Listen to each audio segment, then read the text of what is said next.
This is Boadu TV. Truth and integrity.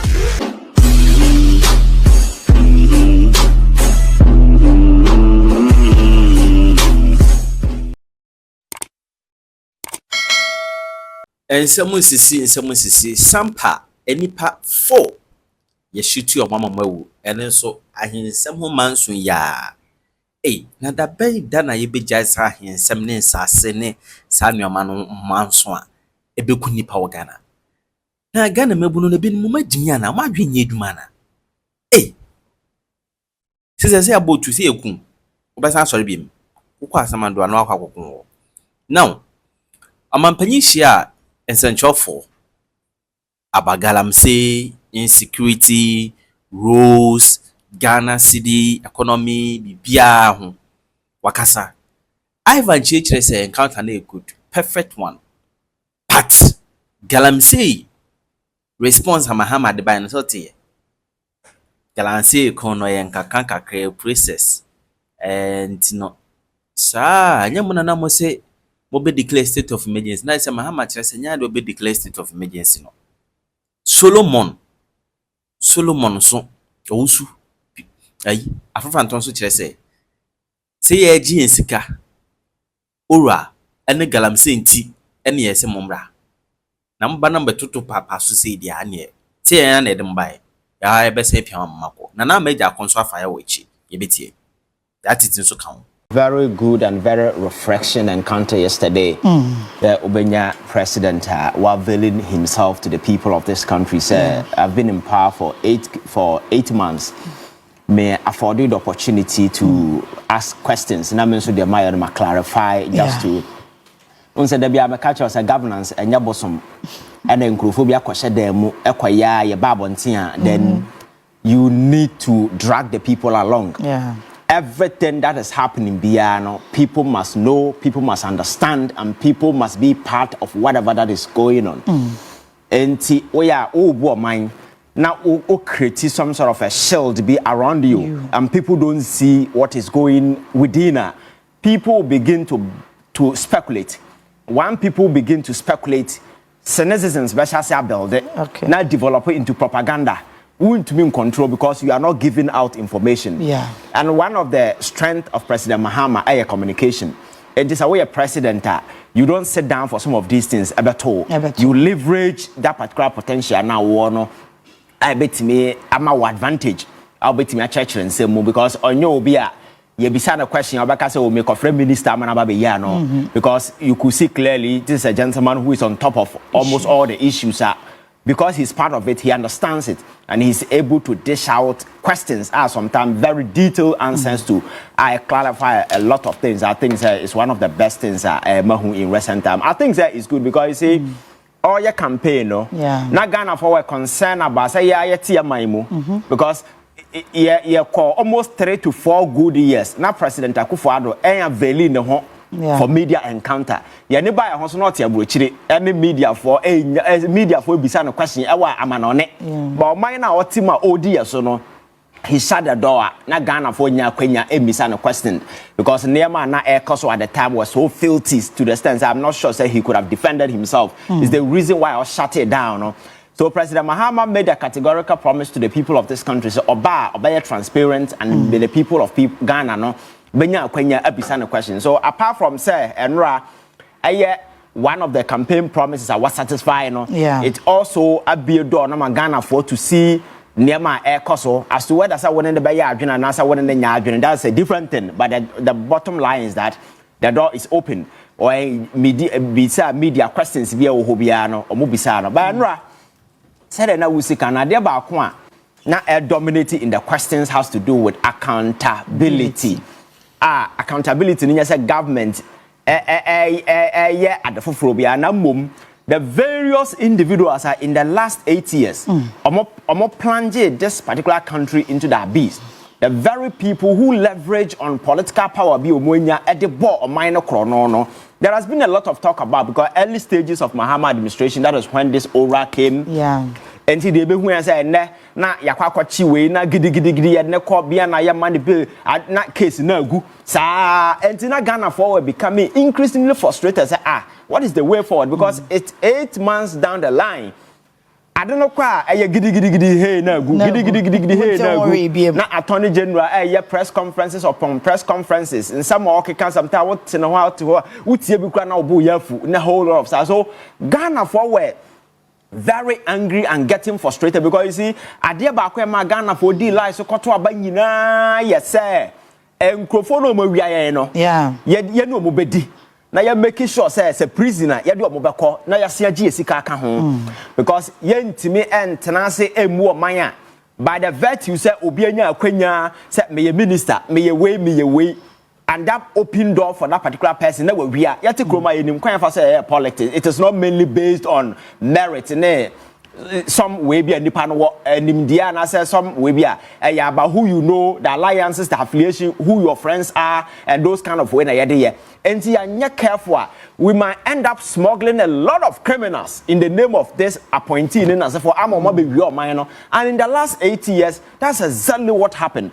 So yen to me metana ha and Ghana for akodi life so akoto aba say yembra na yeme punish these people no then it becomes something else. Now I like it when President Mahama said say the omonya certain temporary relief na boom they would not go scot-free. I hope sir he will walk that particular line because one thing Ghanaians will never forgive Mahama government and they say failure to hold these people accountable.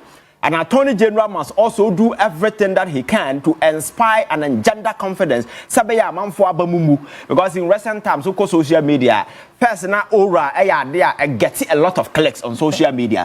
But any people be abamubu on the aura because they don't even know where it is going. So I think say yen use this particular opportunity na yen get Ghana for along because my culture say you see say amamuo si ho a me fan say we amamuo.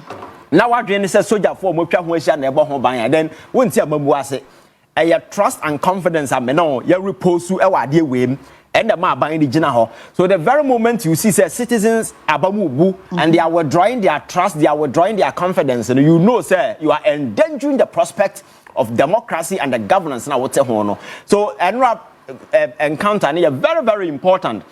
President Mahama took the opportunity to reaffirm his commitment to say or baba ya a make sure say nipa no omodo omonsa aba oman sikam no aman no no bedi na no say na wa follow me in recent times. I've been doing some way be on scholarship secretariat na wo head near ma akoso ha yetimi ma kwabrane scholarship na ono afa na yire ne ma me ensa na o de aka na yire ho na ya first call nipa na ya man scholarship ne ya tamo mu nyina na ya twa plenty kita mo aso omokobu UK na on monthly basis ye ti o ne yere ne maka me hu be that there is no scholarship regime as anema we nyina akoso e wo ho and the question is a day in a state no ya fa ho eninti na enra wo hu say most of the questions ni nyina e border on oral accountability because you are going to a point among for you a bit confused what is the way forward is government really committed?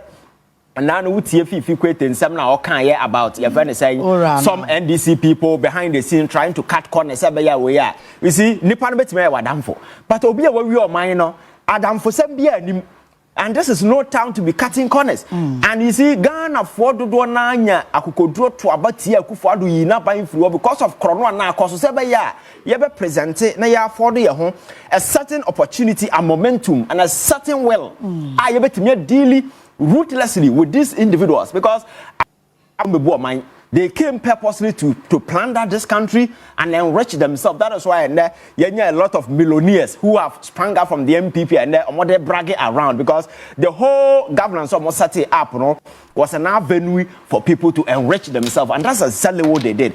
We cannot sit here and allow this culture to fester. That is why the conventional red lines must be established in the red sand. Who said, or minor, and ya say ya be minister, and yes, a winning yansa and yes, a school or be near Sasi so a privilege and a amount president and and to execute your functions benefit amount for in line with the welfare of the people. Apart from that, there is nothing. But Yahano and Yasana, yeah, the 2 million amount for Honor who are Homaswa Cassia Nipa would or wouldn't say, Madame for the Menino Crowd, could deal for now on found few because what do different level. That kind of psycho mentality now. So I think that we need to, you saw. Yen demonetize the political space. Ma manfo hu say enye avenue anase ade a yede ekọ ereche ho. Na bom eye servitude yede ba besom. And ade ba ko betimi yede establish this particular thing. This particular you say oral thing na. Yeah, who say prosecution cause of. Attorney General has been talking a lot about this. You say prosecution now amount for negotiating no friend pre-bargaining agreement and as well. You see, yes, in line with law and as for, but don't forget that particular pre-bargaining act was slotted into the constitution in 2022 even for no more. So the very people who have stolen from us, they knew the outcome they ever be see that, you know, and then they made sure that the plea bargaining will be added to the criminal distance. And that is a window they created. Say I told the idea. Now Yaa Titi, me bana say me best sabo camera nyina me wia kwana say ya be chim na me ka so oh don't worry camera me fa tere with me the two beba na munja me. This kind of nonsense, you understand that, and it is not deterring enough. May the criminal justice system should be deterring enough to deter further engagement. Prison, the most important thing in a man's life is the freedom. So when that freedom is curtailed, that is taken away, it should serve as a deterrent to others. That is why you punish a crime. So we cannot just be running around this plea bargaining. You are creating enough incentive and motivation for others to come and steal. You understand? So I think that we need to navigate this particular storm in a very pragmatic manner, because first, 1990 and Ghana 14 they didn't even know what was happening within the government space. First, we better not use because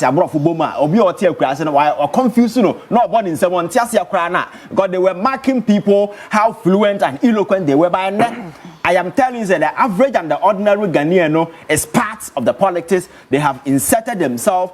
They are asking a lot of critical questions. The why. They want answers. If you are unable to satisfy them with the whys now, or back at out, you understand? So government must always navigate through this particular stormy circumstances by having in mind the wishes and aspirations of the people who voted, because people behind them, they are navigating. They set the stage and the agenda, everything for the government. And you know what? Who's way now? What disconnect? Hona obese omina manya buy me na me hear them pa. Ebedu become lonely because that na me catch akufa do buy.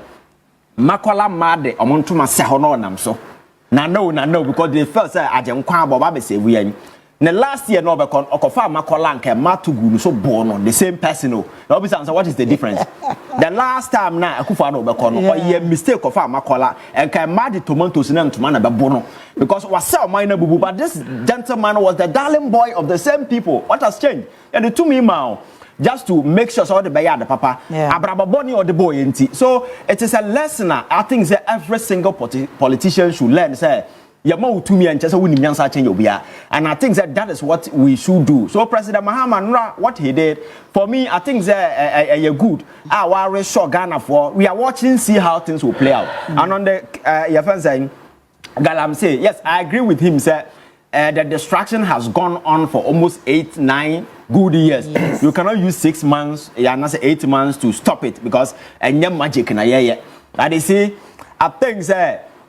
The baseline that has been established thus far, not any deterrent enough, is the reason why some people still feel emboldened say they can go. Because galamsey number say MPP for free NDC na yaba enti so when I don't join news almost what capture about 400 excavators amount for a year na airport. That is a reporter details in your so if all these things are true, I think government will have to establish this particular way. Galamsey no I no go area. People who think that and we need to stop these things because I know the destructive nature of these enterprises, on the life of Ghana for the priority not to go to how the best saying soon and as for. So I think so social media and as for people are asking questions about galamsey because in as much as me within 8 months, I think the government is doing something because land minister he did something very important by making sure say act now abaya very controversial no or no sorry for acting that come age say repeal because that was one of the promises that President Mahama made to the people of this country. So I think that is a credit and it tells you that the land minister and government are willing to stop this. Your friends have and I think that is a good start. Sometimes all fight corruption and all fighting near the most important thing are your commitments and the willingness to do certain things, and I think they have demonstrated it a bit. Say yes, they are ready to fight galamsey because the same galamsey so unfortunately you sacrifice about your friends say 4 grade 7 or 8. Yes, great men. So, if there is something that we can do to honor their memory, it is stopping this nonsense. And I think President Mahama, beyond the rhetoric, will have to, your friends, man up and make sure say stringent and very, biting tough measures. We ever stopping all these things. And yes, Kasano there. I'm not sure it will solve anything. Solo. Yeah, Gronto. Now, where dear? Namia need you, Acadia John de Becahua. If you pay. Now, the John Papa could be your tough friend. That's a mayor, Dick and Can. Was in Yammy now for me. Acadia John Mamma, the vessel. Okay, the Jamia said, who ye dear not to say. No idea Dick and when you pay the Wabrabo, one more day, I can who could never, but the beer go for the issue. Oh, anyway, so more years ago. We are anyway, maybe did free. Okay, yeah, starting with media encounter with President Enra. I just sent me and go in some command for Pesomatiano. Corruption and galamsey. These are the 2 key issues. If it's a Ghana for a dome, now in some here, it is a Abawe Nura Mama Diagro. Because let me tell you, and this is the Ghana for Konosao. Have people that be good when you must say, oh, this is so much. And at that time, Ghana for any alternative before the first time I who say, I sorry, I offend the Catholic Church down in Accra. It will be a demonstration prayer. A demonstration of the Empire boy. Say, oh, my penny, what powerful Yamin Chuamuka, some more. Now, yes, census and okay, Okroma. Make I. It didn't goody. Ebio operation recover all sika we are any and your mekanwana Ghana for who say any animal tikrom ha obuwia sika. Yes, a beer, yes, you. These were the 2 key issues at Edurama by. It is open as a son, you man, one handler. One I would dig woman. And politicians must understand that be beard will make me say win the election than to perform, than to respect contracts, social contract out there. Timem for say, me ba, me shop, me say, Oba Soye. I don't think corruption. May Attorney General start here. Me and one of the pillars, and I'm a board ambassador. Say, Odinka be ye press conference ye do dia to ya. Na ye who say ye couldn't say. I feel what yada. I couldn't remember say. I would. They did about could be shaved if you have the bar. I could read. I know the old one out to be a money. I am the power. Why are you beautiful? I do go ahead the audio bar.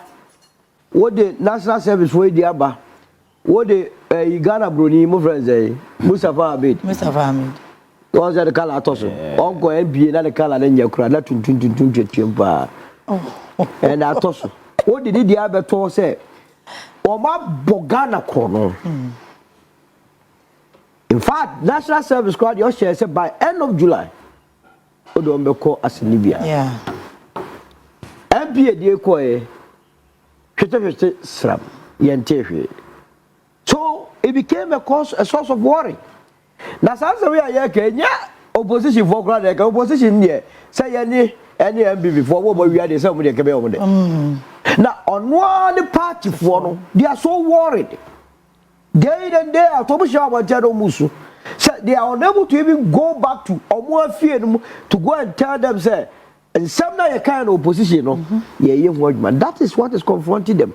And no pressure. And I'm say people are cutting deals, and because as a general secretary without the party office, they be a complaints here then. And some are showing evidence. Ejekobasa na ni bride abem. Tibefi say eyasema eni say across obi a mind say odi be di agro. I said it and I say o man pedi mama ne manyini. Na hwe sharaf ni yi. They have more years ahead of them. Now they be aya na me the Kwame Nkrumah example say Sabia Yaba Nkrumah, there was no one could be winning your moral city. A dear brother no Abodo Nkrumah. To even become the chairperson of CPP. Now Nkrumah, I don't Ghana Casa Beroti. But Moja Binti, ne Papa Binti, ne Papa D Binti, what you call ye MP for Jomoro. Of course, also Nkrumah Bana. Obia Tuaba and block. Nkrumah na ne wo mutirim. That is it. And no more of the family by CPP. So President Mahama has that duty to protect their children. And don't you triple fine Ebia or Yellow dear, not from dear so man petty. But essence on to me more baby and trading go for CCO. You must be ready to hire and fire. Oh, appoint to be 1 week long, my Pamano who do be any contract. So then better on one same There is no way you must pamper anybody. It's as that you for home. So when you're 10 or manga on you are. I'm telling you, let's say 2024. Every baby on Kobe, no more tite. Tita no more be remember Krum. It was so difficult. And conform on the t-shirt mom. What they were doing is say, almost sharing this at a form. Almost the tag could do rally grass or much at every video. So, oh, we are Jessica. That was what was happening. Not just say any braba. Yet the Encasa Pudio show, your party, your Bain, and Jacquia Belonche. Let's share video. Are you with me? On tackle corruption. Confoy Yisika. National Scholarship Secretariat. Ekufado ye nyoma mienu bia no dey protect krono anomabo. And people must be clear with it. Number 1, opake court. So the body court here do go. Court ka say wa jaboni a say jao. Ye be jao. Owie ye no ado sanso de other Ivan Kyei. The amendment of the Act 1079 by criminal and other related offenses or be amended the federal pre-bargain. June 27th, I know the coy. But July 22, you are having I know the same move. Say, money mungo we are me, Nana check the some friend the law. Now you are basing on that. What you say? And you mungo we are making sure 60% be the baby. Edu the idea near How is it said to beat Mahama ECG? Up to now, committee be friend. Now you do say ECG, Chrono so. How is this a fellow markets as a board chair? Kali Gajapo, Omunyam Frelmo. I be joking in this country. No amount of semantics for which you are saying we are. Thomas Penny Mama, you must act. Yes, Andrew, it was reassurance or Casse. Investigation Biano, yes, but let me tell my Penny say. Me cost you na me go help boy. I'm not interested in going so I can't say yes, she said game room from a chiro, you better go. Dear minimum say board at in him. Support that you be benefit I don't know. Dear minimum say go na me fefe. Enti a hono. And Manen Koye said the general secretary says that people are cutting deals, which some of us know that is happening. Now I don't have frustrating process, at the end of the day, because the second coming, he must go home with a legacy. So, Oba, Ghana for some man, second chance, one farmer mediagro. Now, go for a good way to be good and he's also not lucky because the point is that I just cry, NDC Nankasabeko internal premise. I can't compare Omu leader, so to say. And the people are of the view that yes, he can go. Now, you have to go elections. If you have such mentalities as Uncle Fono, they will try to want to cut deals to get money for this task ahead. Now they are all for to man and in your day. And now on the question of galamsey. Tika dia na eva ike nipa nwotwe. The Minister of Defense, Obane Boama, the bosom friend, Mutala, so close to the president, Alaji Muniru. Alaji Muniru, so close to the president. Yeah. What you say? Samuel Sapo, Samuel Abwaje, and these army officers. On my soon here. From the 6th of August to the 15th or so of August. Omani now back to a standstill. Before then, Mahama, Major Mahama, all they do is get down. Yeah. Because of galamsey, yeah, bio. And I can say the Ghana water say or person or tuning soon because of the galamsey. I can say, cause don't do a million free across the country. Chebi says here, and go for top pure water the dear Gary. Chebi, go to Chebi, move from reporters and go to win and show great area. Ya tira wa ye ho and then go for the second Jananka because of Opedia, Omupe good. Hey, that's over to go near you. There was a point. 80 yeah, state of emergency. My penny things otherwise say, oh, too soon. And no, they did the issue of NIMOS, National Anti-Galamsey Operative Secretary. Yeah. If the president will give them the full backing, I'm telling you, they will deal with the matters. Because who the commander is. Yeah. That he's a straightforward commander. He's someone that has the nation. Kanabua on Yobia. Yana go 40 this officer Amabu and Yano. This is Oko Army open the top 2 army officers. Kanabua is one of them. Yeah. So they are not related. They are no relationship. They are not related at all. Kanabua no kwasa Amabu abeye minister ina odi nya encounter. Who nim the baby ya the soldier knew at the baby the soldier on peculiar politics. All at the time. He's a fantastic man. A professional military officer. Top 2 Ukomwa obienim the credentials. And the other say he has sworn an oath to defend the integrity of this country.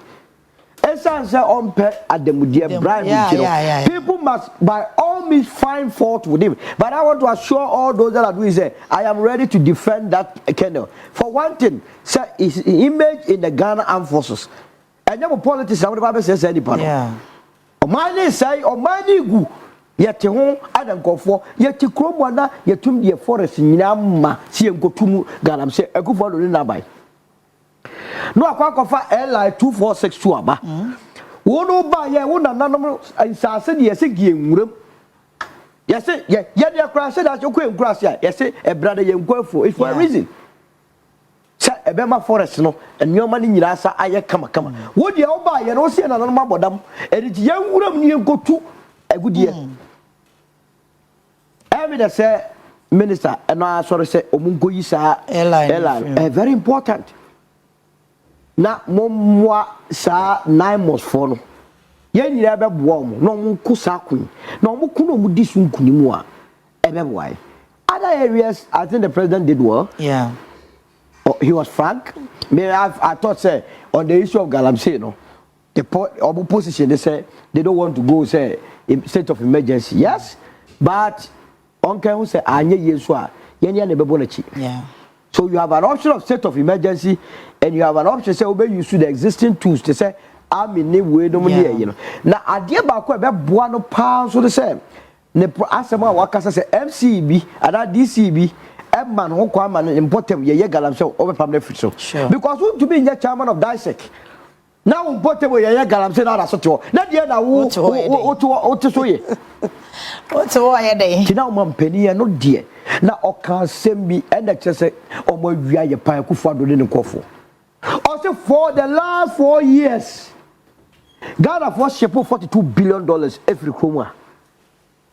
Companies in Nyoma.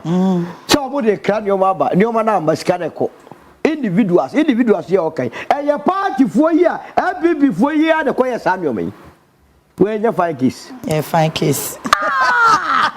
it is a Oma Benny Menkosha Oma Benny, no Becasas and we are Cherna, Metuana, Bosome Bakum, you do now Oma Benimero Babe. And you are very good at because the SEO Kruba, what Sadia, that scholarship secretariat at Yeke. Over years on Makosha Parliament. And this gives like Manana Boso. And some of Yeke to go Kruba, Yaka give to a warrior, I Catasar Proyans and Rubia, the Qua, he said, Ekoswan tree. What you Kruba? What's him? One Ancasa gives you a worry. Young. No, what is scholarship review? Oh, what GB? Yeah, I don't know. What give you? What yes, him, dear Sissime? Ah, what give you? We are diving at us. No, or what GB Maniku. It to be a short grass already at Okogiano, stipends or GB Manicus or the Cruz also did. I don't know Cruz or Cogin was I just stipends, Amano. Now, one I campaign my MVP, a Cabenza. Wo kwa na ye campaign me no ka say na national services so proyede kankan ya wa ye ho adadwa root shadow sasato nya shadow o se babies nyina wo mo cha se dipa nsuro nyame wa kwotana baby kafu be se me ka to so mo nim nyansa baby underwa cross for gwa no wa baby cross for gwa ni obokro no hey na wo enkwada mako 1000 under one jisika na no as enye ina fo o refi se da mmerwafo ne kokrafo so 92 years chimi for gwa national service ana obo sa ko fa Kenya fo nyina so be she se kro no time gwa no mo abo na sa se mo ya yete ho convince me the idea and this is as we fast national health insurance hey papa no won start expose wo mu na wo no o ba ye project kan kan ye wo ho no yes o betra so talk ya airport company ho nyina say pacha airport company na national lottery squad ye wo mo wo se sie e squad ye ye mu ye twa lotto na mo de akoma private person no gidi mo buy ya na mo so say akoye scratch my back let me scratch your back. How can we behave in this country like that? Hey emre ba and what you say on the pa yeah the pa meburu Gen-Z after they are going omo they start here omo for grand say ministers and parliamentarians ba no mo exhibit lavish lifestyle now see we will deal with you omo start your visa gra prime minister we bian and the parliament obi adwane esan say Gen-Z for na hu say mo pese mo de o brabo ediago there is no way as anyoma we o say makwan na ye wiaye a obi aka wo hwe ti omo ti o ya hwe se omaka se omabedi sa bodi se obe prosecute omo mante Mustafa Yusuf diwum omabedi o mission mo fanshem esan se national service or no a chief executive officer ho the box stops with him ejino mo hwe na se mo ye ya na manashim Africa Games all Africa Games no bosso record ya mbrem biti foso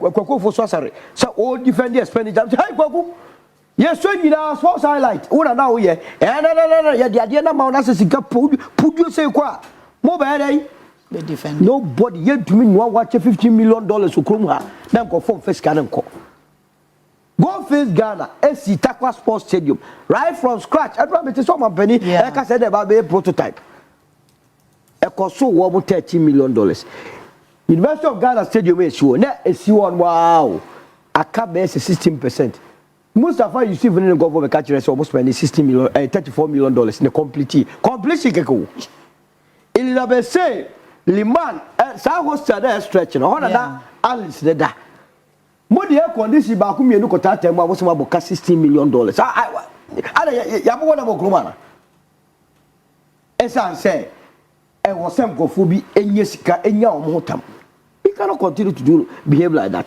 kade esi okokobon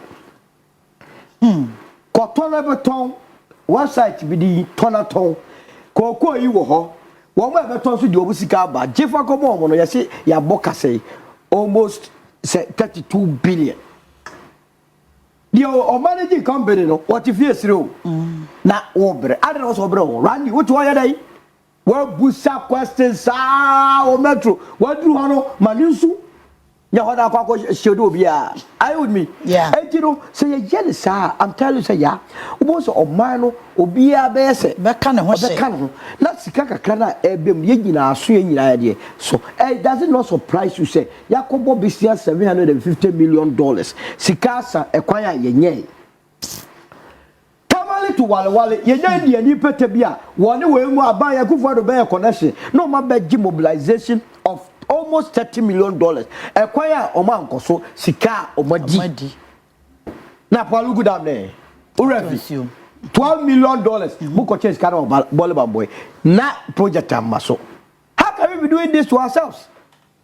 That is a kroma sika wa ha na ye we nyina wie na krono ne kankai na nipa na no eche hini wo mu a yemfa ne mra Ghana no cha America keno furiata da be na ache na asem yesi Ghana se be kan na otwepe what is this here no akoda enyo SP the promises so the neighbor enye keno furiata lawyers na ti kromu a omu ne nim bofotro e ka kire se May obeba May wa ma so June obeba ye ni September mne awe ma mafia me kan jo se kero furato ye na American passport o ma let us say buapayo hwe mesa e course e wo the Bank of Ghana Dr. Inasadison ye wie asade ye bibia nsi okromu a what to be print sika man broso some say you Ghana opposition now what about the National Cathedral stealing in the name of God and now no work commission Deloitte too so omonfa management account ni ade mra na yi hwanyoma na ewumu tan eno na be dey gakra say you invest $97 million not $58 million 58 na ya sa nyoma we nyina da we nimu a na so obi esore adopei na ofiri makura se na oni akonya te so na oni eyi na mo sa hia gofu na mo from honorable sa na mo modam ade what is honorable about them say yi mu besi wa da mo be wi o man ni sika eti ye ko ye nim no omampani emma ne nan sisi na attorney general se ba bi na ye odin na se ohododo so a obetwi atwe ho se ohododo so na so bi na tata wa ka kire ye ne ni par kwa akonyam e be chia yam se bibia so ye fine na se o ye idea de be press conference ba ko for me na ye hu de ko na me timelines because the only the chance ye nye sisi na o ye you when you share with press conferences that be follow the twaso sa the only chance na come home you just two me say hey master you person o twimi di obia so e ma obi ntwe obi ndi short ase won to me die say matese ma penia no no woka e to me nai now we must be a lesson to what's that apaluda so chem na onya bill na say no kasa ma MPP ana ma kwatena yoku ama no o say o mama na hu so sabi wo na jere ni nya adwuma wo chem me tie jere mi abidua jere o kase ho apaluche mu na di no kra na mfa no o mo ja no so o mfa ba akonko abronya die ya no be hu so mu di akire o mo ja apaluche ho ewi ase no sam kofu e maka kire mu se sa before mu no mo nam wo nya asem he esa se wonka krekra mo boam ye wi aye na ubeyi wo ma fa so ye outsider obegia obecharge no agiko eno da so chem ene ti ye wo boani nyina no what about hanan die ayi buffer stock eno president boss so eno ebe koda be no o se nyina ka ho yesramo o ma beri emebu no se wo de wa ntumi am o madwuma now to be Jesus ka chichi nkofo egu mu ade okay eno ano because me wo se nya fort sikana ga be bia adwuma no na se nkofo ebutom afuna waji a o de ba be dey o ba be adwuma obosi e be ko anim okay innocent I think so well scholarship did no remuna fe we are mehwe NPP accusing police of selective justice I think scholarship crowd there no narrow down to scholarship you leave out a lot of stuff because here in some Solo Owusu so you see it's a catalog of filthy incidents asikrum ha and some of the motivation who heighten advocacy and among for proud to elections and then as a forum there are a lot of people who joined advocacy even though now among your party people and then as a forum but they wanted something to be done about kwanya minor faso na enyunu because for instance, me started from scholarship secretariat. The whole essence of this scholarship secretariat, Kwame Nkrumah in his wisdom, no say, "Oh, ebi no how we good.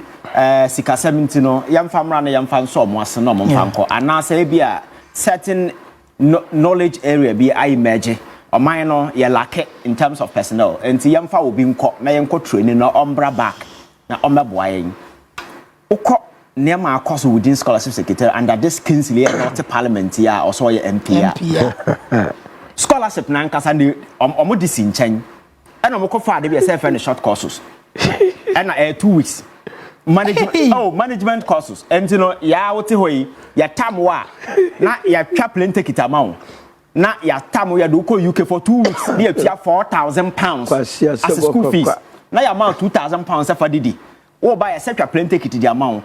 And in this particular way, no, a minus spend almost 51 million Ghana cedis. Me say a switch in Wyoming. Executive report. And only so me the bema solo so yeah, mambi. And only executive report because an audit was your friend saying conducted. And now omo here kwan omo fa so a omo spend this sikaya me kan ho asemi. And over here I say your friend saying unbudgeted expenditure. The program operator without approval budget lines or Ministry of Finance authorization. Total irregular expenditure is 51,305,985 and 998,158,000 pounds. And the aka just over 2,000, not £1 million. Hey! Oh yes. Sika within this short course, so I'm for a flatter around. Ghana form was scholarship. Oh no, na school the way. Entina na scholarship na can ta ho no adom Mahama na ebetua because Sika na so mudi tua scholarship. They were using it to run short courses. Ebi ana sa abaya wo ya krono bia wo krom ha bia o ka ho bi sa gift your ware no. Okwaje bi e na o de call e. Na me do ba scholarship main proper no so a ono so ni kunu. Yes e fa ni Peter Mensa. Ono so kokwaje bi. And I am man scholarship no, and I see I'm fan a year in Cajon, and I use a year allowance. Oh, I'm telling you, and I chop plenty kita money, yeah. Ya makwa brand scholarship, your friend Papa be a do chimusa wine. Ya man scholarship. Scholarship na the man as one kwa ye into kofa ye beka ho and I ordinary ye beka o mama me ensa and ye kofa enkra me ensa de beka ho and the nkra me ensa no ye visa processing for each of them near 400 million. Our UK consult.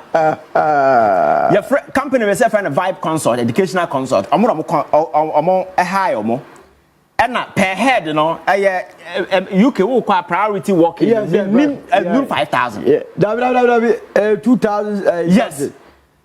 Each head, I have 400 million for visa take it in Kano. We are man, they are thieves. And to we are no more sabusian for no nyina no more sabu kotena UK. And papa na yetua no school fees ya man allowance. Ya man year allowance. Ya man ma allowance afibia yetua allowance man na nti omo to we didida. Om papa esuan de na yetua na yere na maka. Na papa no te ho na say o wanya your friends a family emergency e wo fie nti no scholarship secretary ensanto plenty kitimano na wanya family emergency no omra Ghana na omedi ni fie asem na on sign sabe na yere benya asumya suan de because ade wo ye ode yes because na yere yes scholarship nti no wa me solve family problem na me se anko back na yere enya sound mind ensuan de e na ocho letter by now so ye twa plenty kitimano who no ba Ghana ba ye ni family way e we na osanko akọ. Yeah. Na ponya bi na. I know say the old ones. Different. Just na post you different. Oh, you are different. I just have from group no. I know you different. New one we are making. New one you are making. Nana B Kwajibi. What also GB? Oh, Dr. Okoboy Kwajibi. And scholarship for your friend. And I say anya brilliant by need. Because Nana B Kwajibi na so wajibu scholarship no akwa na say one boy na gift your one no oh yes CEO no timi ko this scholarship. So you see me say who say Ghana for buafu and they want the attorney general to do something anya bibia kake wo na meka no ba bia yakwa koduri anya party same biem na way it is about saving the soul of this nation from the hands of these criminals who use their tenure to rob this country. Do you know a number of brilliant people who could have been given this opportunity but they were denied? And yeah, there is another group of people. Almost say they say a ton scholarship no more. Yeah. Wow. 80,000. No, was he can't call by scholarship. So everybody said, yes.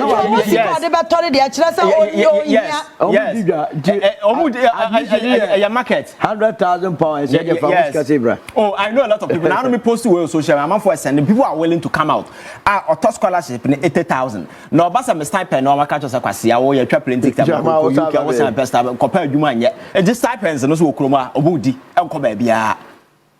So the whole scholarship we know was a criminal cartel, not a more pretty, and aside that they were using it to do visa racketeering. Yeah. Because yeah, obiti make us all 2 weeks. Yeah, fans 2 weeks short course. Near 10 year UK visa man, near Chiaka. Now 2 weeks near 10 years visa movie. They are all in the document. And it's so filthy, it's so dirty. And I'm urging the Attorney General, say, you see, when you're pre-bargaining, because the mindset in a criminal, Nipani and Abin said, and Abranted, I don't know, they're quite parliament and they are and scholarship also, or distributing is or check Katia station. Media houses are Casifono Bobno, or Mobiabi, just some Mobianca. Media houses a Okroma said, or Hewa, no day, no Amabi. So a man for Aqua JJ, or call cinema, journalists like a Okroma, finding what documents in him, and this you know about Hannah Bacamano. And who resist scholarship issues are all can, Obianca, because Wajibi. So I think that the state must be very frontal, must be very radical. Now you go after this in the say, I know the day, said John Mahama dollar about 1 cedi. Now on top. Your friend say, Bass, my Ghana Libya, with you toilet crack Bass, ma Ghana for will not be happy. Yeah. All that they want, and Nipa now, we are a Sikano. We want them to face prosecution and, if possible, jail them. Now, Sanji Sika, Adia Yapan say Nipa only Nyansa baby, are not Sanji Sikano when him. You crack too much. Obia only Nyansa. Now, yeah, and I make us going forward. No, I think that powers now, the president, you know. Yeah, because I think that over the years they've been abusing that particular power in terms of discretion to appoint who to lead. Because for Akufo-Addo to appoint to be a national service. Now national service, Nippon autonomous me bokro na corona me bono. Me the document and crown 1 year. I just said the party are dumb. That person is so dumb to the unqualified for anything. Yes. So why would the president appoint such a dumb person to such an institution? Because national service, you have a 90-year-old person, you have social media, you have a passport, you have a picture. Oh, Kenya. Kenya ni, now you heard the was here, near the best documents, now you Jessica. Quabranit me for national service and cry to few a here for 700 a month. Where national crisis? Yes. Where national crisis? Now you're to a pre-bargaining. Now you're to an Kasabe 8 months. No, Ghana for want some decisive action. Who say we are going after these criminals, and that is me say Kasadodo on top of Kasadodo bia will change the narrative. All that Ghana for penny say sa krono akuo no e ko million. Exactly. And we say we need to activate some emergency way period where me say prosecution it should not be in Accra. Yen set up Sunyan di Domai di Brekumu di Drobu di across the country. Now you're making sure that within a space of maybe 6 months, you know, you're finishing everything. Exactly. Because all these cases must be tried simultaneously. No, we say you're serious. Because this is a national crisis. Emrantia ne mayo abro mo abre okroma emrantia mo na ma amanone enkwase adwuma se be nyese nipa na ye Ghana for eti abroche na amanone because ni kromi nya de ni kro no so ye rich che your mind na otiso no ba kwabrane ewia sika ne stop Benz ni Bentley the man a girlfriend ni na support na wotia na di ohia all the difference between one and say or join a political party be and aba power na dam for na ye president or page na si ba bi na o de bon kwase akra na de be wi me say ya nya careful ho ya democracy ayete ho ya the last leg ejina so this John Mahama administration na say amanfo ababubu no mo withdraw trust na say na pa pra there omo president na ewoyie me say ohun baby a Jubilee House ni sini esi awiam na Ghana for sorry so mo ba side and side obi osu castra nka wontimi mfira chire ma ba we baby esi no Ghana for gipu ye twa ho ahia. We must not get there. Because when anger begin boiling up in the way, so all that government will have to do is say, "Obeye nema, ebe ma Ghana for akuma to mo yem no mo nya ahotoso se, ko ahotoso na nigie na Ghana for the koto aba." We have the victory that John Mahama secure, show the trust and the belief Ghana for war. So I think say we need to repay Ghanaians by making sure say I understand you see the wheels of justice are grinding slowly, but you see, this is governance. You need to sustain trust and confidence. Man for abamunko bu enkonkoda. And now a man for can ora crown my but first, you know, now you're there again a lot of traction on social media. I think confidence must once again return. Now you demonstrated willingness through actions. We are not ready to compromise. We are unwavering in our resolve to go after these criminals, these unwitty criminals, these unintelligent criminals who use power to destroy and steal from this country. Now you're sending that message loud and clear to people. I'm not sure that anybody will take this nation for granted anymore. But yeah, men, make no mistake, Ghana are super rich. Oh yes. You will scap. Adia Sami Jemfia within this short period should tell you say Ghana are super rich. Gold board. If within 8 months, ultimately generating over saying almost 6 billion. Yeah. IMF Sikana Yakojana 3 billion. 3 billion. Oh, yeah, the amount. And not in trenches. Yeah, the amount of trenches. Now, Samijam visiting at the office within 8 months to me generating 6 billion. Sikana Gua. A chance of Sika Ukroma say, and we can do more. And from small scale alone. Yeah. I don't know, the amount a larger scale amount to the they don't even pay their royalties in the go after them. So I think that Gold Board should serve as an inspiration to us. We don't have to go with cap in hand begging. Sikano Okroma say Ghana is one of the richest countries. Near my UK, and the size in Ghana when it comes to resources in near my own. Now you make sure say resources near Boho bind their board developer. Say near my I'm saying say even young person be only a Juma Okroma be a buying betting to 5,000 a month. Yeah. Because the money is here, but kwabrane nye obewia and you see you have politics and say yeah nipadi nya to your person raising who to a certain level who jira na say we aboa bi ma no and there be who na yes massa honorable oh boss oh nana oh yes sir now we salute but we are leader and I say we rise to political prominence na say adwene ne ba wutima say man ni ntumpon da because man be ya the growth of nipa na wo mu omo no and na more mind grow.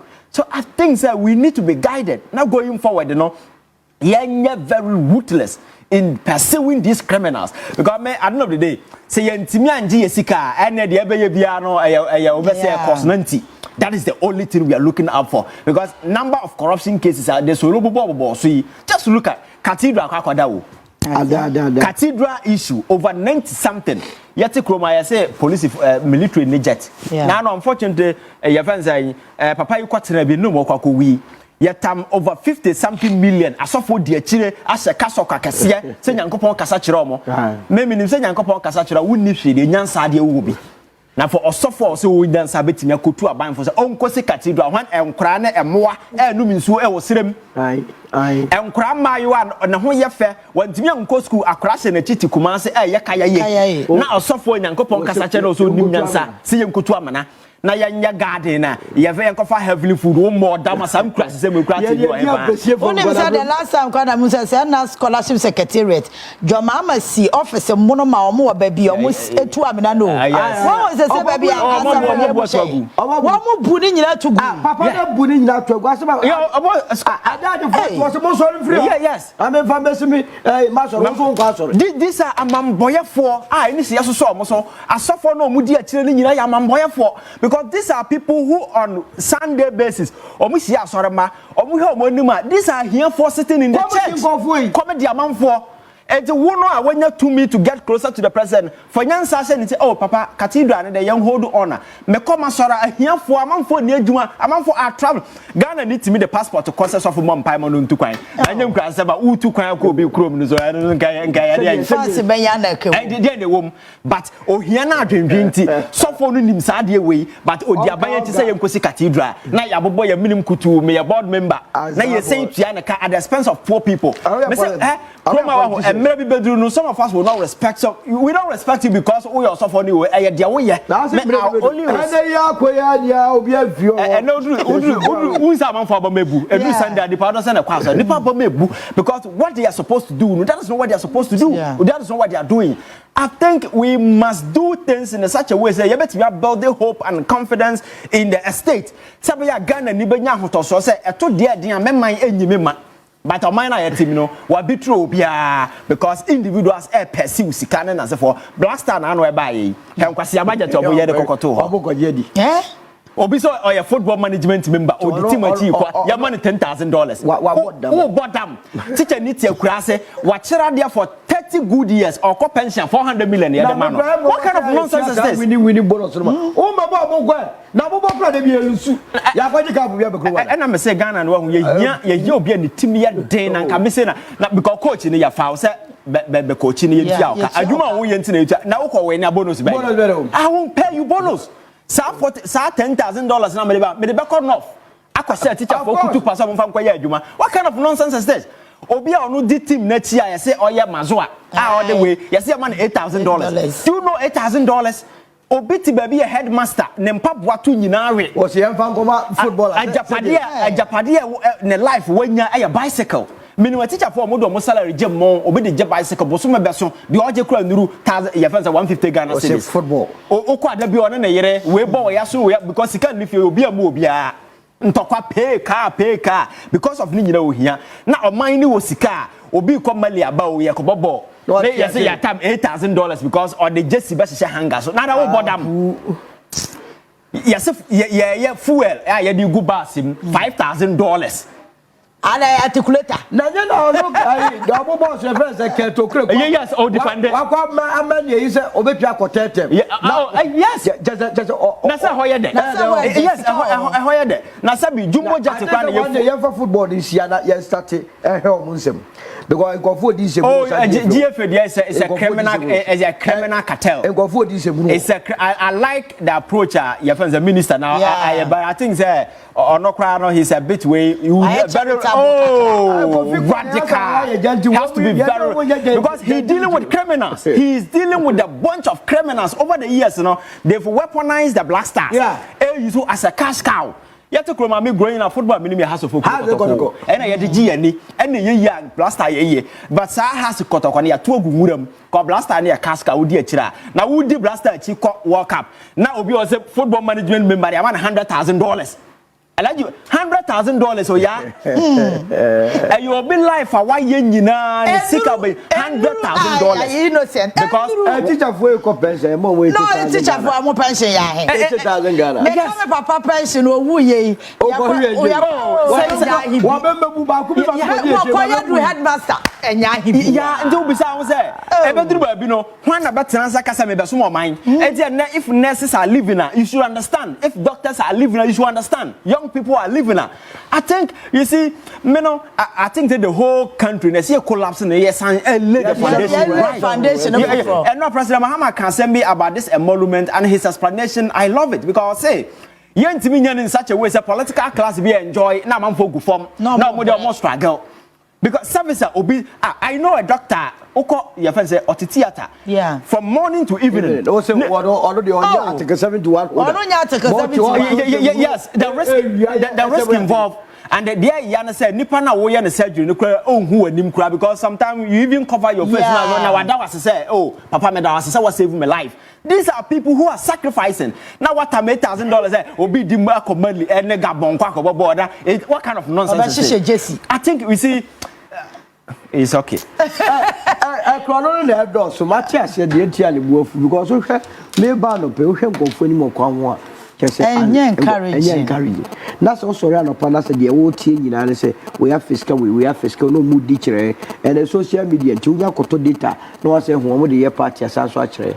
me de make nyina ne se attorney general no man pen ye din ka di Easter baako o makoshe half o ma Easter second be ka ho a o be di mo ayi nim so ma fesika when a mom target banks mungu ko mfie ni moye ebi ma ye underground yi mo bi tank ni ade yes mo trace o teko so mo fa chere o ma girlfriends no ebi ko o ma girlfriend want to to apartments adan wo kro and adan no so mo to mo form din to o be twa cho se bo so me so mo ne ko twa bills no mo titam apartments e ko kro ya pese ba kwa ma za ba tobi eye wo mo na ewie sika omo to omo aso da ko hye India fo ye ewe enimu aso omo ye mo sa kesi eye Ghana fo na ewie sika ne so mo chi omo front keke we wo pese wo ya obetu achi omo immediately na ye nyinyi ni ya ngwada de nya ba bi na lego ahosa boy de body ji we na hye de ngwada nyina ba mu a na ye fe o ti ase se ne be ya ye be ko ye yes what kind of country is this All right, we are live on Facebook, my CTVGH, or him Esther, or say Debia or Baha Thursday because of Solo Ivan. They are only me, yes, I'm a name was soon, you're fine. There's a one in Bessie Thursday, I said, no, bad, then on anyway. I call him Esther, Medase, Papa Nelson, or say we need these guys every day on CTV. In fact, collapse all the guests you bring. Hey. Munya but na Solo atowa no timi di misim na ma me broken heart. And yes me no we gentleman and women's agreement. O timi di misim na broken heart. At Ebenezer Moto say with all this now give to our worry has got an appointment in GFA under Mahama government. In fact, okay, no, I didn't want to. President, I was say good morning. I'm watching you live from Osu. Madam, I say messages no endorse pa. But send about your time no konya yenti. Yenti mean treaty we answer. Yeti me sorry. Me start no free Solo ho. What NPP accuse Ghana Police Service of being selective prosecution, arrest and other things because of conform what TikTok near mo keka ye cheche wo mo. And recently abronye dia ya che no and na no so mo de ne court. We executives ni bi commotion mo court so ho. Na afen so internal elections since the moyere say ba umia eso wo true challenge person ka ne mienu bom o se wo mo so mu wo sika no a wo mo na bu a party no e yo no ne hard work o ye no 2016 na wo di win power and na mo benya sa sika no no no so kra no wa contribute to topic at be 300 to sika ne ade o no so wa contribute be a fine nti ma men chance yem free MB before you can say selective yeah I no cry because I selective yanka afenyo markets ba na kotwiru talk as okoto le sawo abu police ni no they selective so they are right and yes selective we yako social media say omonkofo na hate speech if they way say eda me no kasenka oyene bi atoku omano kura that was why atroyan champ to omano apalu ebeka say your friend say nkura na eden wanti omungo for so go zoom here fanti comedy ni say na omo ka say o mampani na o se ko wu ni ade ti selective yi wo ho sort as jaji bi we de ti omo futuo no na sa so numu ye they are telling you say bebre na gu ho o so obesisa you can't tell me say what sorry no pa abronya wo de si wo so say IGP in some can me repeat yeah it's so what did attempt today to the sense just say for no reason yeah na yeah you invite to what's it there meanwhile what open to see a connection is a new style of person of the I know we I know we say you would go for set up private studios yeah I want online say would be attempt no attract o back o person ko Canada wa ka cho so pasala ye tata wa na tata o do kroma wo ye tata ka le bia benya kwa tena de so e kroma obi aka Canada yeah and sad ye dey we will protect it ba ko di boni wo mu a don't expect say wo mo di akire ni nyira no de bia me ka say the party ni nya akono ana o the party ko opposition a buni adwuma bia yo se o nyira chichifi o and I'm sorry, I don't want to say, hey, beba, no man could get you. I'm going to media for your interview. No, that's a channel. That is all to it. Beard what wrong. Such as say, and Untiro, if you said the security authorities and the Brano and Yaguma. So access to the lawyers. Oh, yeah, normally the court. Court also there. The law is what? The law. NT Abronya and then call for NTRCSR. Yamra. Oraba umiane ne semne omo campaign. You see, about 2 weeks ago, on another platform, that morning, I'm in Ivan also. Joy Prime. na abranche fe na wa Muhammad you see only facts nkwara bebre na ba media space a visit before say baby no then we know what we are talking about.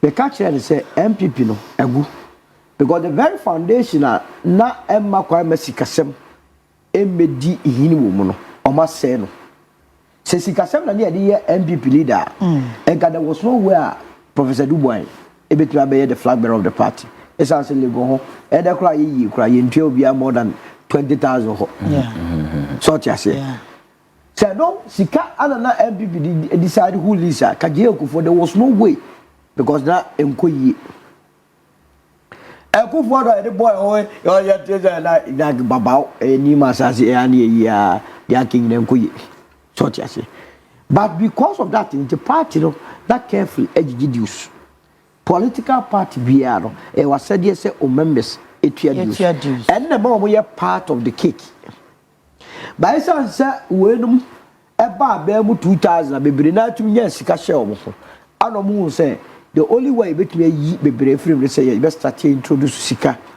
into the politics of MPP and to the extent NDC because almost so ebi almost have a copy sika be mo no omo na wa dwini nyina wo mu nyina no kakra omo pamo omo free party no say anti omo tumi contest either to be a parliamentary candidate or a flag bearer of the MPP no you must be a millionaire anom dia yesa na bedru ubebu sa say me ora ba mi abra fa no mi hu no yeah ye nyina ye oboko ye fake card no na me ho o free Bank of Ghana yeah you bet you go Bank of Ghana ni akoje the salary ni calculate e dey Japan na ba o mi awo capre he didn't have oba ye Nigeria resources eta wachi 22,008 sika e call campaign bebre na e be share from there when did you MPP do say in opposition sa what's the what are your campaign amomu in 2016 me aduma me ye 2016 o ye mu half kasa kura na odimka kasa first no mo the gabi dey jira gabi odo o kan say no what to fuba kofo ye aduma look afoko crap system o mo di gu ho kwamle Japan ya me money because odo after thought me so wa nya baw because odo no until we asenase for the first time afoko mobile no na sika ko constituency account so direct instead of say e be say region for so mo US can okay and the general economic outlook satam obi at the sumu 4 years how are you going to convince the person say on to abama NDC so the general say say before ya e ba ya omja pamom no say before ni ba e ba and a party no about 2017 about when young for time and over be trap was a wuska hey na make us might be serious about now you investigate so oh chese wuska to investigate you the source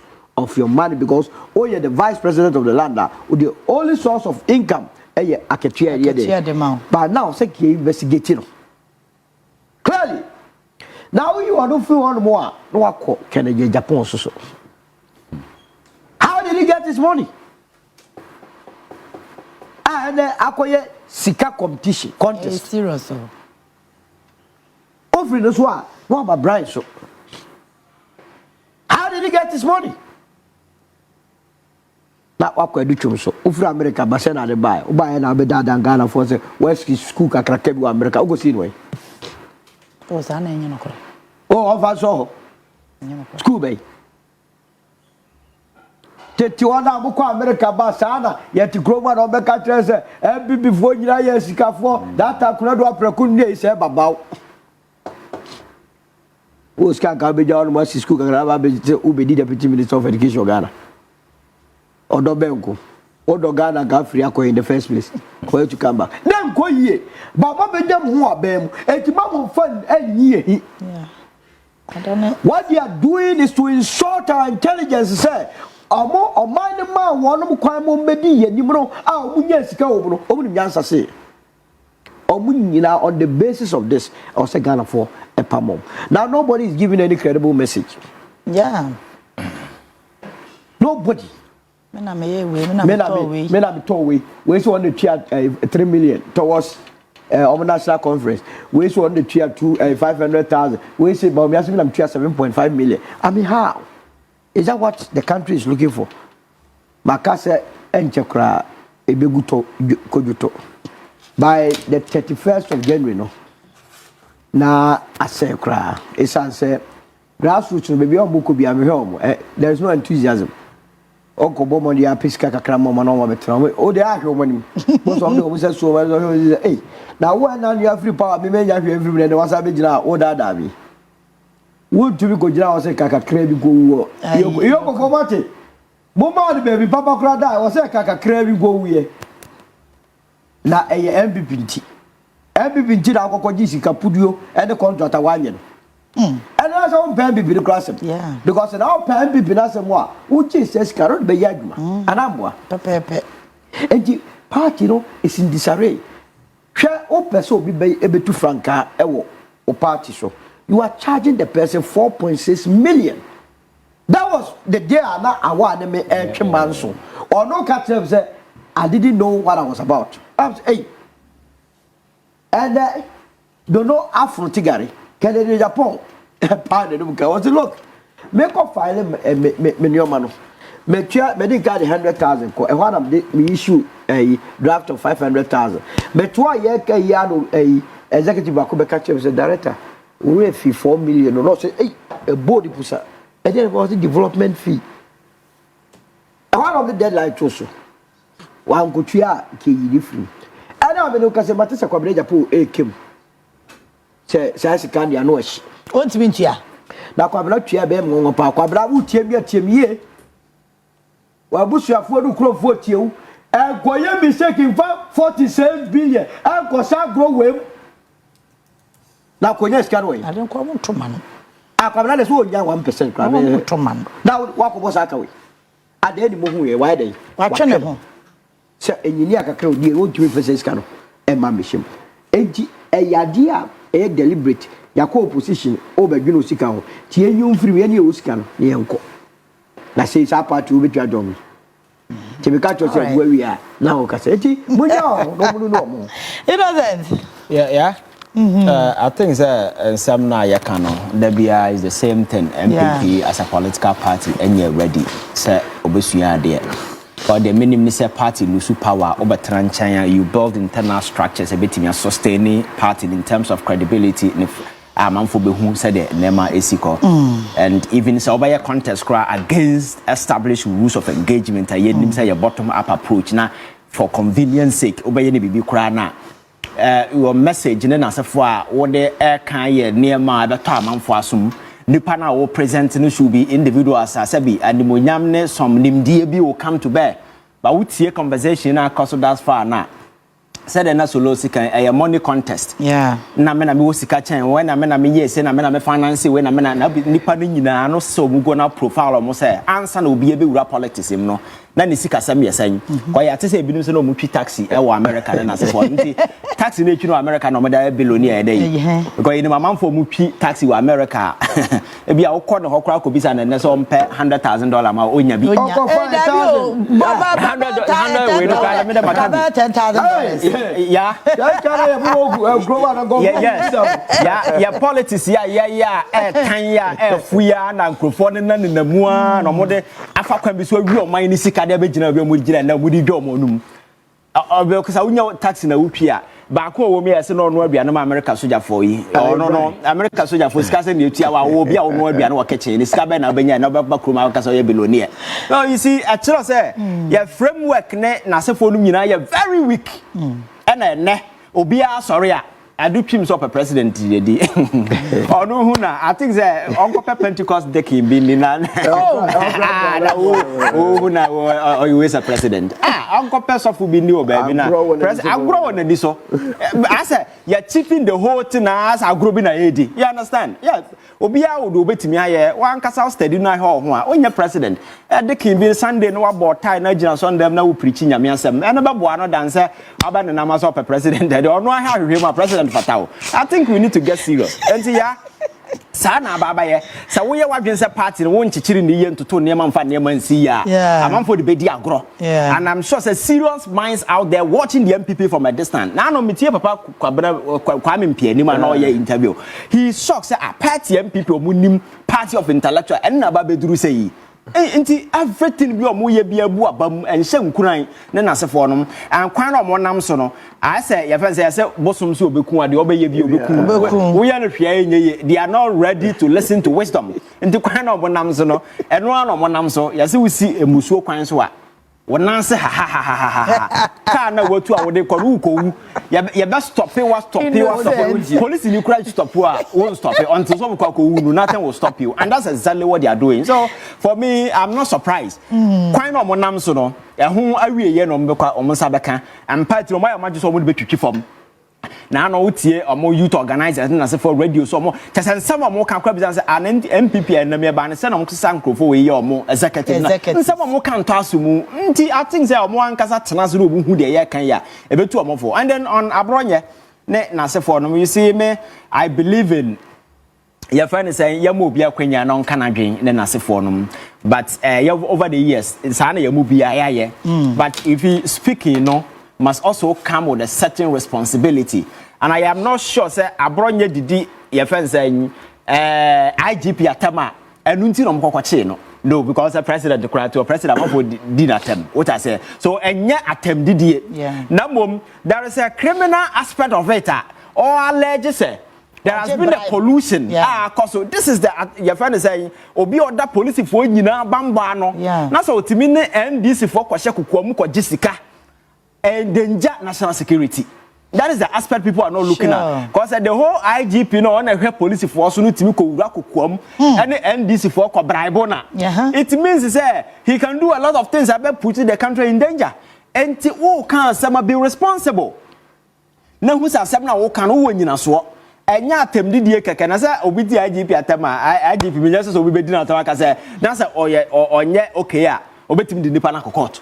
Enti enya atem didi asem na mom nsem na ewo na nsem akoso in the past cry na sanka aban na serious I've said na no Canada Japan tape ya na make kan wasem yi ya be hye ati edum ketia ya be hye hwan na sefo no san nsem we bia we can even reverse some of these issues because these are criminal verbal rhetorics that were in the past na sefo no but nipa na kan nsem we nyina for mo ho adi and I think say you see in as much as I respect Obia, yet here there be Obia Canagio. Now what say about transfer cars Obia Crackers and withdraw that. Because I'm not mechano, I speak it responsibly. Imagine one son of my cash and as some minimum whole way, men come once. There be our Bobby to Miss and no Miss Okako can miss me breaking news. So open news to Bobia. For come on, breaking news. Maybe I say, me Boudi, I dear mamma, I'll analyze. I don't break news. As some people have my but men can't once because never you man or media and me analyzing what I say. So I think that these are some of the things that we need to learn. Because yen to me metana space no so make can say be am fire hunni because baby do na social media no be so. Asem bi how can one can here it may trigger a wave of violence. One here e be more mind na kwakoto amenam. And you see these people are jokers. Do you know why? They forgotten say ye beto aba no NDC communicator bi wo branch organizer e wo Kaswa side ho kan say or ye fa say ombebu IG odidi IGP atem ena osan threaten sa papa we ya Greater Accra regional minister Kwaya yes Henry Kote big daddy that abrante the prison for 10 good years or them for 10 no branches yes ya jailing 10 good years under MPP so afenyo marking I don't know freedom of speech. But it must come with responsibility. This is why I say answer about take a course upon yourself, not snatty. Now you sober reflection, not be some questions because this gentleman American or them 10 years. 10 years so NDC but we didn't know that so them. But now he was speaking for NDC. So in some now we can pay you so nyansa wo na nipa kan bia ma. Enti abronya se bi nsam hunu ni nkwase akeka ote nneema so na all kan ba enti obi ahu. And this is a guy over the years, you know. This is a name rising into prominence. And yes, I said, I bring that kind of politics. And yes, I'm Kwasi we are kind of man for so. Yes, so. Can these people will even be mentioning them in our politics? Ghana, they do a point. I can't Kwasi then Now man for my fans. Now we so once what do ne na se for no. The first time or the bar political space you say okochi edwan ko bo bia. That is the origin no. Na nipa na odi we na chance here no. He fa na odi ko wie. That is the question you should be asking. But you have rewarded him as a party by giving him regional chairman. Yeah. Regional. Regional ko no na MD before 11 seats. Ana NDC or one. See ana etwebutu. As akawan. NDC or 11 no. Where the pa? Where. Yeah. So these are the people. And in near man shall say caution. Ne na se for no. Na ye hu se nipa na asem na wo kan no. You are here. Nsam no wonyina so me say about TV so channel or Didi John Mahama person atema. Yeah, president can decide to forgive you because at time there we a leader you need to have a tough skin as for. But when you venture into a realm what security implications are. I am not sure say John Mahama because obi did not attempt no. I'm not sure. What I say because we a leader some of these things are some of the inconveniences that come with it.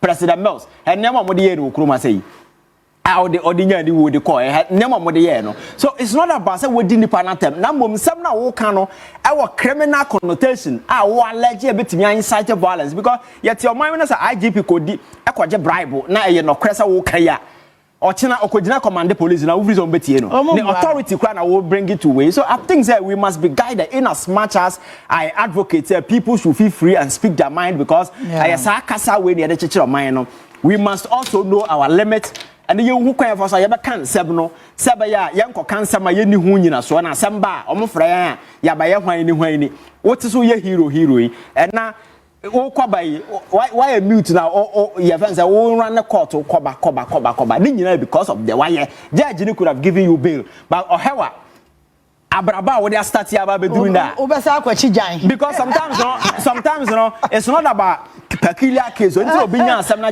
lawyers defend na ya kasa or first offender. Yeah, nanka de onye life previous nka de waye the judge na tenas no hu de waye nyina say o nya papa obia wakọ jama north bia be di madanse say wudru ye kurom ho a obeka se jama north enka Ghana ho efiti brekum ekosi drobo se kwan na si eti obia ekwan no asai chese u gira ekwan a betimi di just ebia 1.5 hours etwa no wutimi di 3 hours e wo so ekwana say esi enti say obi wo sampa na opeso ko ebia sunyan ana brekuma aje okofa kokko a ne wafa sekwa ansa no wakọ eno kra no from kokko to sekwa no asafuom kwan na wonam so jama no fa ba ne mpuntu a chese wodru kro no so a sebe mpreduasa e ka se nya nipa mponete ho enso nipa te ho eya border town yene Cote d'Ivoire and the boss direct sampa de na bontukunie wo cross ya wa Cote d'Ivoire wo sampa wutimi nante ekwa Cote d'Ivoire samba crofo de moto Cote d'Ivoire bada bia etisi ya ka dwadi ankasa e wasanka by now anya hwekra no ultra modern market ya kikan e kebi wo sampa kenchen yen enso kwa sampa kwahwe kura wudru ma wo hu ko tare baako district capital udru so a wo hu ko tare yo hu nyina ye futuro. I mean, what is this?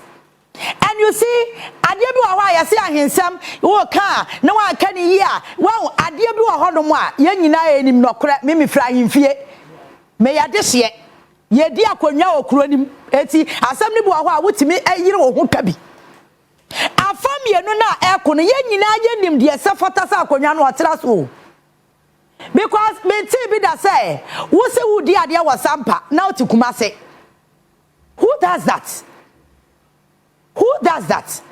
Ye empanyufo wo kuro no nyina nim nipa akonwa no ya ne dia a nipa no wati akonwa no so all di ne hene ofofro so akọ Kumase akọsa ya kiro tumfo ene oti Kumase na odi ade eti wamo amoti kuro no mu ho no eti se de oti Kumase no eye bibia na spake ewo sampa na empanyufo amo eti na Kumase yes ade no na wamo amoti Kumase wamo dwe wamo ho ye ne ebre yese sa asoro mienu nya ntokwa ensensan ya wase no ene bre wakoso ai wo manhia meanwhile ye wo hene wo sampa a wasai ya baka abakosam no kra ya ba ko pe me say da bia nkontompo ne doso ahensam ahu eto da bi na wan ka no kra nkyere damfo a esaya de we ya mia bi kro ma asem ti meka bi ade na mo ya wasampa no munjai adan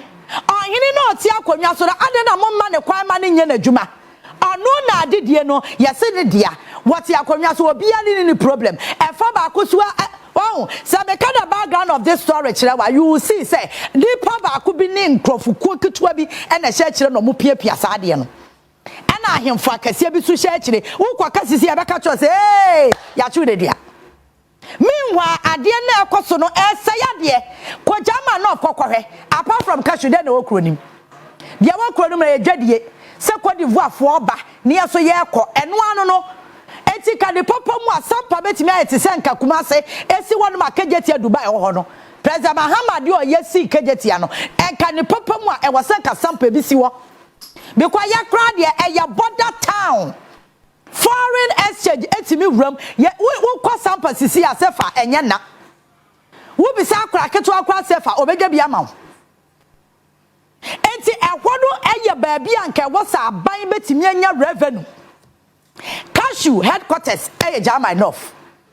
Cashew bebre ba ye dua wo Ghana ha nyina metimi aka se bia 60% of cashew no e wo Jama enough e na akra keto akra okọ school kra be ko no cashew afuo e ho no cashew da ese koko efia bia obi o kira de police for makotena ho mo ye adwuma ko mo ye cashew President Mahama yes oba cashew board say na be te say the cocoa board and regulate cocoa prices ne ade no na ama enne cashew enya price ye twen say cashew board beba na niam e betimi aboa ma wo mo kro no nya mfaso no ye nsatimi aka no mote ho na mo kontokwa oh ade bi wo ho no ma it's high time a ye kanokra ne agai Moko santokwa we ya enfa hwe maye da bia sayade eno nipa ba ko awu enipa awu wo saasem we mu se me ka nya asem ketwa sania DC kan yatam security fa kogu ho omo ba expenses ekoso nyina sika anka betimi asi school dan sika betimi asi che compound na say hospital kwasampa district hospital na ko hwe adi so ade ko hospital ho na ko hwe wani so ade say akade kra na ho asem tesen.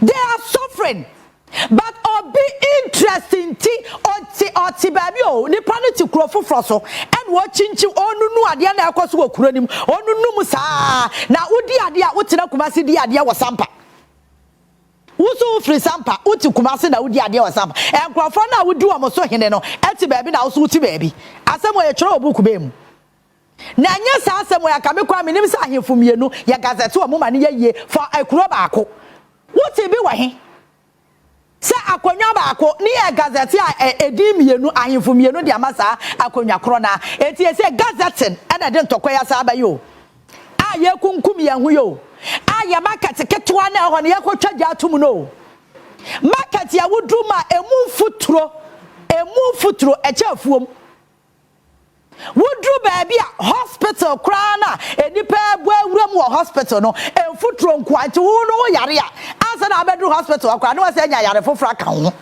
asa na wawura ho kuro wei ni yakuno kuro wei ena de anya obi akuro ma me ya me kuro mu nti no de me pa bia me ka kire mo ada ne ya ho sa adan ye ho sa na baby a Jama enough adri titi kura ti say me ya sure say obi te sampadi na nya ne bodanti Cote d'Ivoire bodanti enkra keto akra ma te sampa so onko hoda kokro no mkɔhwɛ asa kura ase asa obi kɔ fuo bi a wasi na kura keto bi aba apata a kyese wo ye kyese wo kɔ district capital na ye sampa no kra ra be ho Basa district capital ko tare ba kukura nim me wo bi da aje sasampa me do wa bi ana me ra ho then I begin to ask myself what is wrong with us, what is our problem?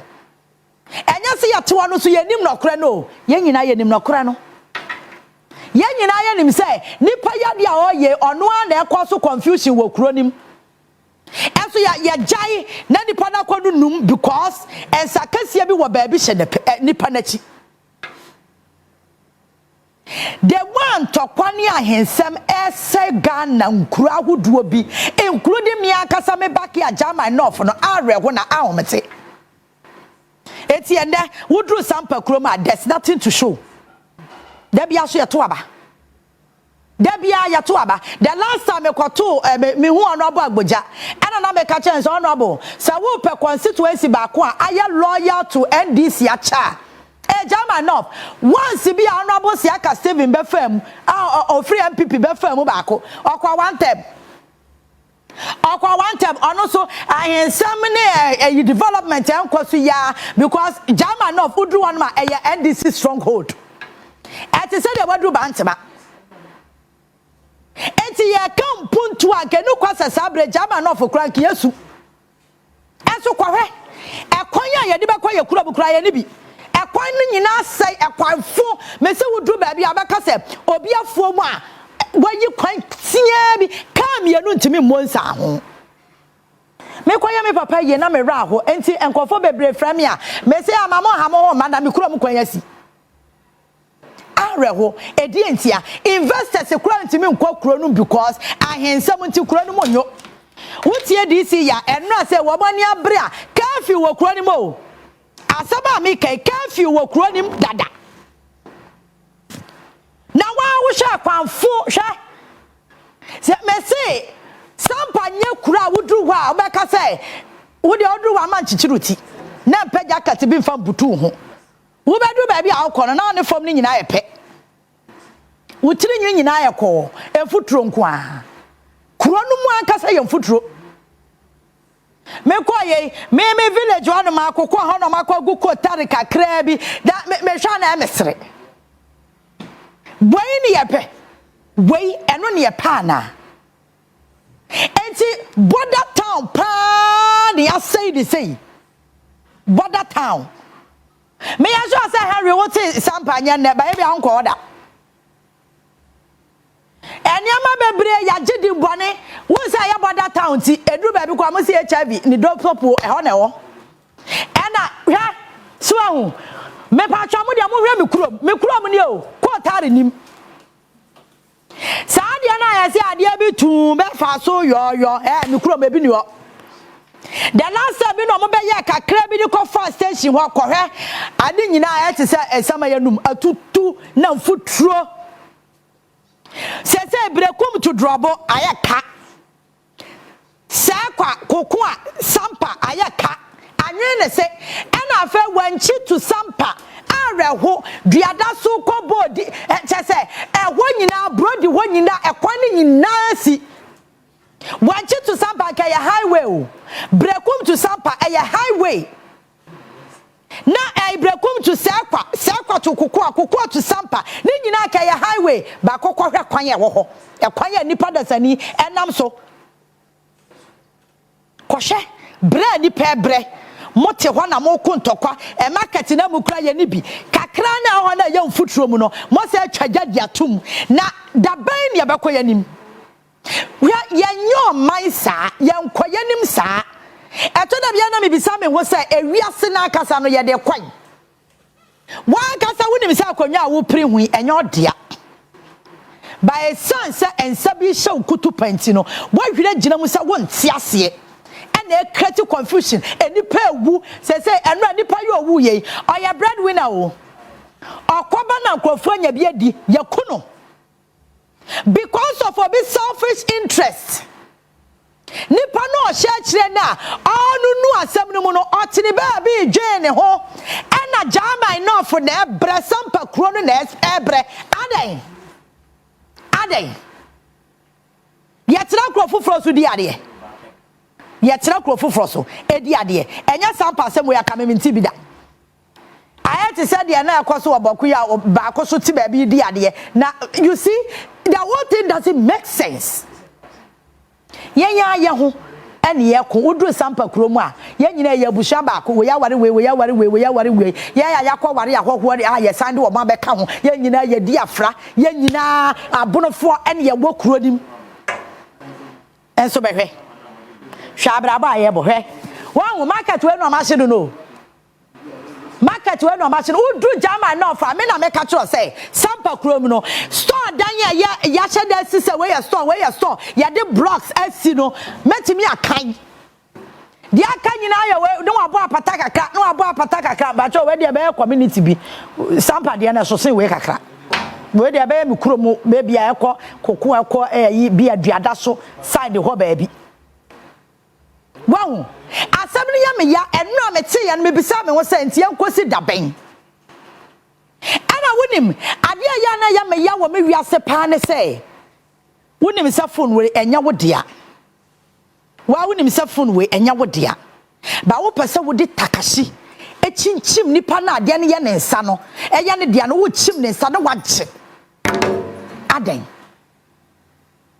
hwe asem wo hu ayeti se wo fa nanti kuro wa mia etu wo mia ose ya me ya me say ohene no wo sampa na wo de obi ka na asem bi nti ne ka bibia ne ya asem no kakra to ho ye nyina ye nim do odi ade ye yi o wote sampa kuro mu a wodi na ade ontu nkwan ko ba bia ene ya wo foforo so a wakosu a wo manhia wote kumase na odi ade me pa cho compare tu no se ho ade di ade me we de manu atum because me ya masem me ya me kuro masem mun jaji asem ma me say do ate sampa ho a odi na ade ene do ate kumase a wakosu a wo ba bi foforo a wodi ade ho na edi ade why na akonya ne ye ne dia yetena obi krom edi won krofo so it doesn't work like that. You see the reason why ya ebia nipa dodo na ante doma ahene ase yen ya bonofo no yen ne ete doma ahene ase we understand him perfectly because yen ya bonofo na ma yen ho kwan ema ahemfo bi di wo mutumi abewura ye mu corrupt yan krofo ni bi against yan kase ye ho me ba cho say sampa ensi Ashanti region and now no pay me conflict of you but we asem ye fa me ho me ama 70 mani abre o so me ka da bia me ka krofo de da bia ma no pak na me ka krofo de we de me ama ba dwe se e na jadam me ma na nhye sampa eni Ashanti region enti we ni papa mu a menjin the same na nanom a mo sampa muntimi ntina sinsiesi asem we na wose ye tam de ko ba bia me hu se empanyimfo pa enti minsiesi asem ne wose ye tam asem no de ko ba bi foforo ko ba sa akuro no so panyi so no mo siesi yen asem maya e kire se empanyimfo na me na mote wo no se ba mo adwen wo fom simple. That's the reason why I told you about Kwasam no make can my bit careful because I don't know enemy zone. Where I can go all out and me media. Me name Yentia, me kro mo hine awa sampa. E wasa wotam wasam. So de kwama obi kro mo hine so ani maw. Na wo to wa de woni adwene. Wo te wa wo ye de. When it's na wo ya panyi a wodi ade ani wodi kro anim. Your responsibility is to be able say we be solve crisis issues. Now we are penny na wutimi solve problem and your opinion dey na so okope ba bitira asem we ye da we do ra sampa krom sisi a akra keto akra betimi aka cho say sampa hinnie what krom ho and you see a young man machada na me money din young man odru kwani matimi so bia papa na sem na fa ba ko so akwa hwiri asi say yakoso I wo baby foforo na wa himfie o koso I wo bia himfie me da bi mesra me bisa o me nti ase wa himfie o ho wo ja himfie no akoso I wo baby foforo himfie na wo ti sa kuro no se wudi ade hwe sampafo de ye ho no ye nya ne ye se kuro no ye nya ne ya se kuro no na kanya sampa bobreni ade boni bia be kwa wu age krayen asa boni bia ba be twam akwa je krayen enti enne wudru kro no mu a enye school papa bi nasim kona kohwe hospital esi kro nim wodi akọ udru sampa ka cho mo say Mary Sampa District Hospital udru ho ne ya ka cho say enye obi mfikyire bia wunyi ni tan nurse fo ne a doctor fo ho ukwa bro mo branya asem ketwa logistics kro mu ni bi Omunibi, of which way a yamani some obi animwa, and what's another priority no. Yenia brain ye kwa konwa ho a yenim se nipa so masi na konwa ne ye ne dia yenim o enye se yenim adena sa ohene no ye ade antokwansi kuro ne nyina ye peaceful other side ne ye so ye bibia na nipa awu. It should tell you something. I was say ka bibi kire na mesrawo. Oh, me musa me fra wo hino sesen a woti kumasi a wosi wudi ade wo sampa no minim se wan kasa asem no we a wo kra ho tɔw ho ntɔw wo sa wo chinchim bibi agi bibi anya wo de a obre wom and it makes you look like obi a usabe unim nyansa but na wo nyansa pa wo ba ya corrupt wa adwen say yemfa takashi na yenje ade anyo de ahwe ahensem wo ho yama aye too scary yama na ye monster bi so o ahensem de wo ka ye be fra wa hemfie ahensem de o koka enti krom ha ahemfu bebre de samunu because of respect na yama uyawoma wo mo ni dibre na omukura no ama ye ntimi nka wo masem ne papa mu ahemfa ye no omo krom ha me say omo play role kranka eche political people na ye no omo ha no because me nya sure say politician bia betimi akoye bibi e wo kro be so abra ohini no krom no enyintum but yan hwe ya ahemfo no say de V8 nti sika kakra lalamion ama politicians a bua form so and the politicians timi kra cassette yo hene onwene ho anya bibia o ahemfo na mo kwan masa ade we yasie na kanya ka ne yanka sampa akonwa esi hwei eye dan na nipa mienu ko ho because eye dan akonwa nipa ba ko na tira so eyi akonwa mtisui metimi atira so na eyi kofi so abetena fa yankom akonwa no eye nipa ba ko de abusua na yi nipa wosi so yesi asa akosua obi wo ba foforo e na de ehye mabufo kra ne say wonte kuro ni mo onti sampa kronim enti eda obe yete so kenya ne ho kakra na nipa awu enra ono ana de o ena omo so amanya he te se gaza team de o te den o pium won se nipa awu market ketwa na ye bo ho ban no yahye no yahye market no won market wo de hwe o me sa bet me kuro mo na hwe no won futuro some catch us say market here the blocks say metimi akan hwe where's district capital na wo hwe no Sampa district capital and I have me krom nie. This is my hometown. A free Sampa kwa me krom kokwa e be say 10 minutes or 15 minutes drive. I am free. Hwe kuro nim asa panyinim me say who kwa me kura ma ya what me tira ka mu free cry 8 o'clock p.m. who be do that next morning 10 a.m. ade yakwa bakina ne yakwa because every brekum ketwa way ade kwa drop ketwa way sa distance way obetimi de be 3.5 hours e wo kwan nim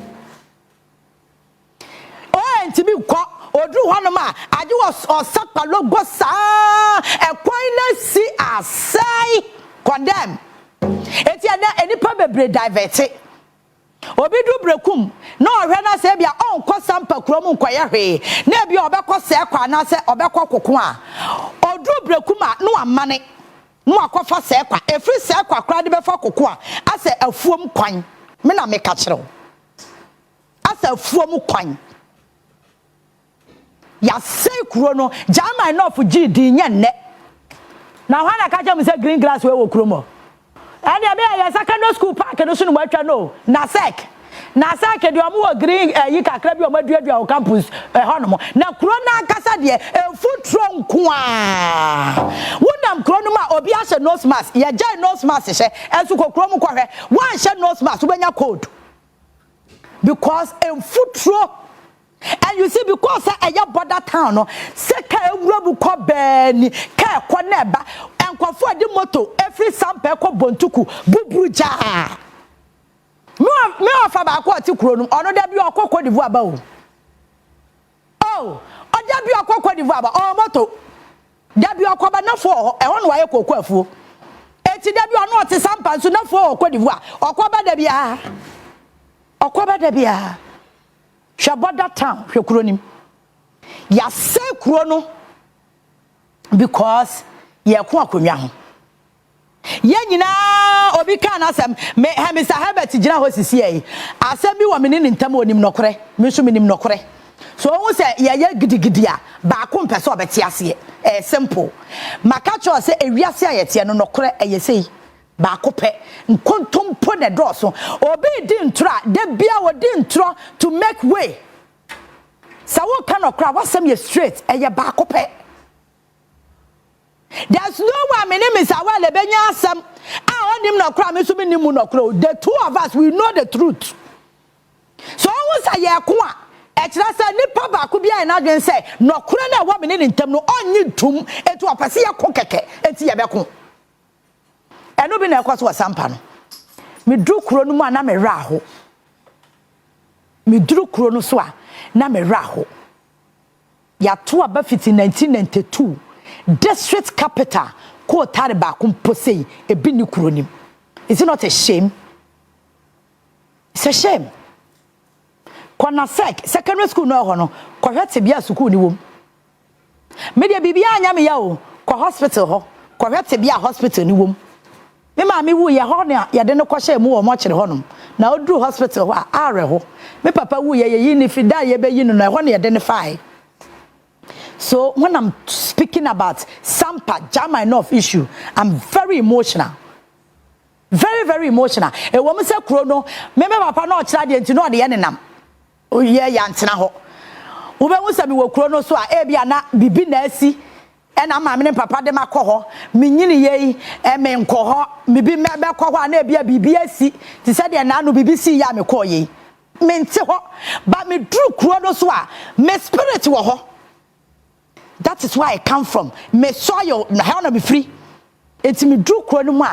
I get very emotional. Now we drew chrono so near catch that was say sample chrono aji din fit no chronia or rebel by your one penny for wom. Enti ama political leaders na ye do omo beda bia no omo bre. Go and ask Yaka 7 bro bre your MPP ni wa beji sit to NDC zone. Onu akasa kakra ko nani sa one tempe no di ye no bro bre ye no se aka 7 ko bi sa ne se sample sit oba contest bi oba two blow. Me na me catch ro. Se aka 7 madam for pan no. NPP MP back we no penalty me him seat no. O him no one time no bro bre ye no. O wi na ono aka so olusu ya no oja to ho. This is stronghold. Enti for the past years ya to about to no impact ben na kuro nanya. Hwa akufo starting say oye wanchi sample road baby akufo jai to ye no ehwa na si ye besi nne afidie nko gina so biem amade akufo ye no enu so abetutu asai eti say from wanchi to sampa kwan no kokohwade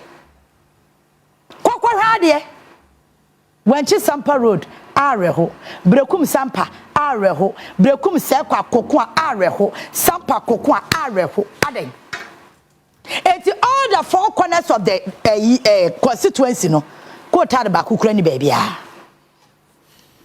ko tare ni baby a ono ba yin kwa Frederick or bretu MP no or brerof otimi kwalobia ya say ya de kwan na ma contract ya o say curfew do mo so curfew da ho ti wana ba be ya adwuma no curfew e wo kronim inti business be da ba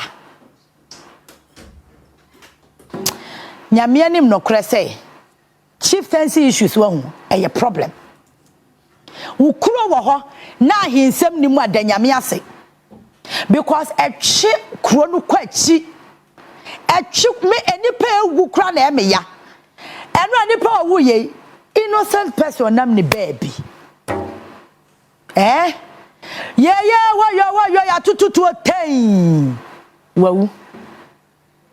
And you see this kind of that you investigate yanchi obia ayete said de ekoso woboko no eti se nipa bone fokwa de omo ho jim na omo ku obi de fra case no ase wawu nkwase awuo obia ncho bia because they say no police for we say on be maintain calm eti wuna wawu no wan na kwa we say wan na tutu okun waku free of charge enti crime ankasa e de ne ho ba jim na ekura crime waso won investor be na de ne sika beba ho obi ama wonim de ama sampa kura timi ye busy because of border no Cote d'Ivoire for and oyo mo de omo beba so omo ba kwani binom be peggers na binom so be pe boys na wa ho ni nyina di afra exchange of goods and services ni nyina services de na maka kire no services ni ye girls ni boys di ahim kobasa na goods no so ye omo ton ne yema areho me kurom no ene me raho pa me kanipa awuo efiti se asem we ba ya ebeji wonsem omo wu free sa for no mu ye ne yanchi obi a o ya cheche nkrofo petre zam ne agya wo mo na asem ne ko. That's the most painful aspect of it. A year na president ama ne ho kwan se oman ni mu nipa e de adwuma e hye mensa after adwuma me ye nyina from 2013 no kwa de wo hwe adwuma no started from 2014 de me ye nyina Ghana for show me red card e ma me ko opposition etimi me ko opposition no men tu bata Ghana ha ya na metena ye oman mu ana na me wo eni ma Ghana for famu 8 years no wonu ankasa so yetimamuni wa witness bi wo hu bi pa wo hu se Ghana for ewura mu yehiem ni ahokyeremu etu anu ankasa hu se afa de na Ghana for osu se nyankopon ka je ya makoma na o meji Ghana esan se me hwe eni ma esi ye ansa na president Mahama Ghana for show ni red card no a adapatwa entro ni nsemu a ye kadigu nusu no a wo kwafie no odisu na kwa se Ghana for mo krampa de pa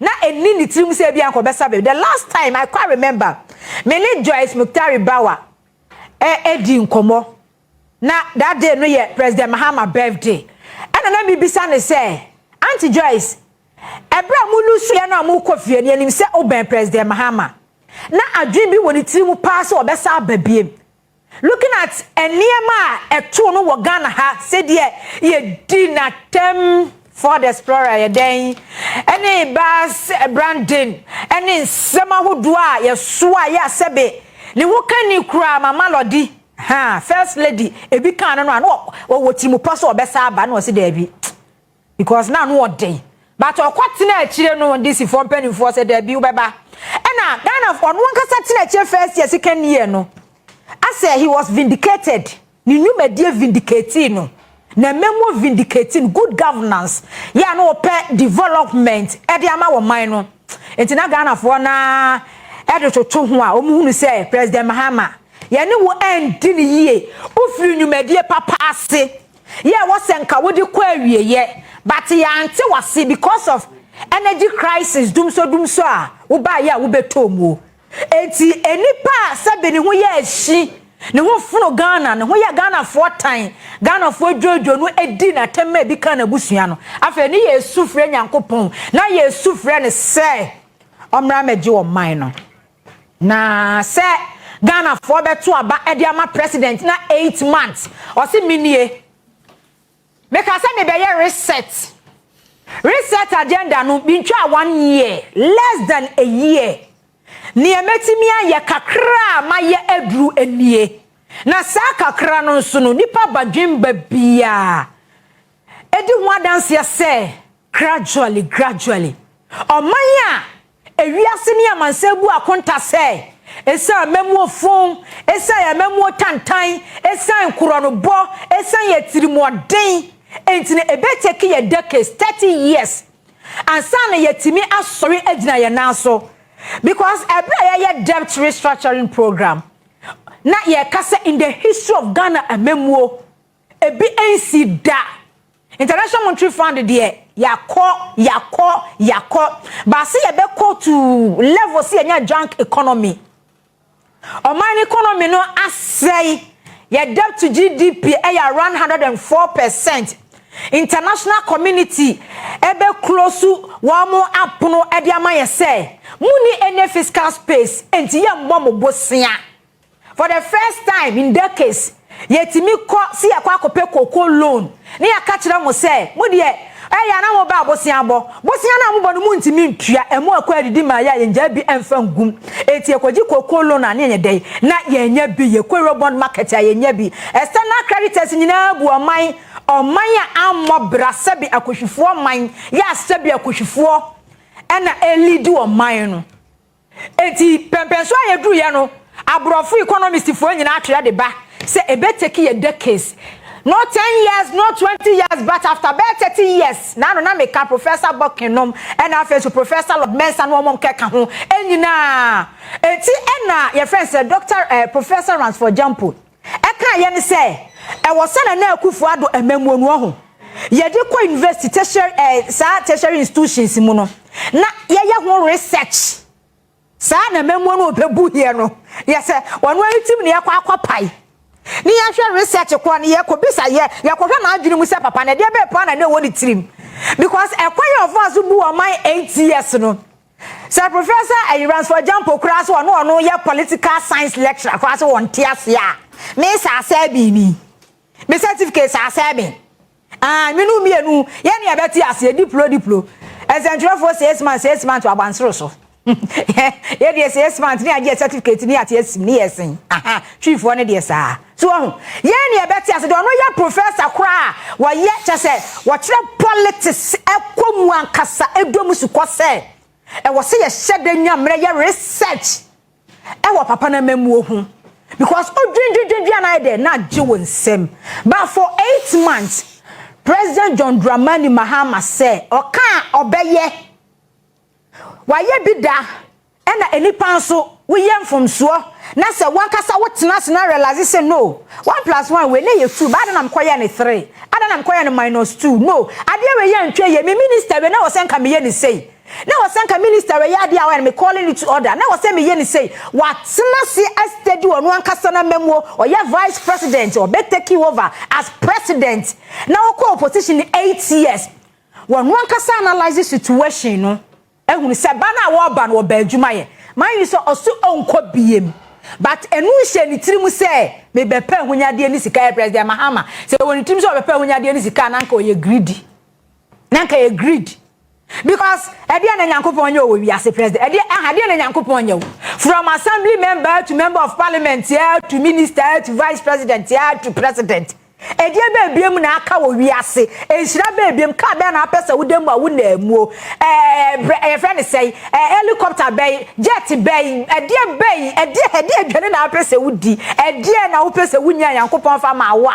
obesa ba be fum adwapade na ehunyade enti we no utimi so oba amamuo semi bebu oman enti amamuo no bebu ye so ni first 8 months wo se ma avelim ho na yana meka chen wo se onu kura wa ye busy kura tutu kwa ye transit kura no wa avelim usi wo ne managing director wo te mantua baby ye fra wa wonfa na da wa sembeba no behu onu kura president ni chief of staff no omo ye ready say Ghana Central for de ma ye ni edie na Ghana for ka questions be na mo wode ma me mo mebisa me na anu ye bia memfa emamo enti enua onyamre research agenda no senia wafa no senia wakono no enye kasa pi boss ma me first video no about research agenda sikabotini said ye wetimi revive economy no enkakra oni gold board sami jamfi oni finance minister ato is forcing okay ato is forcing ya wamu ye education sector sikapudu a ye awuramu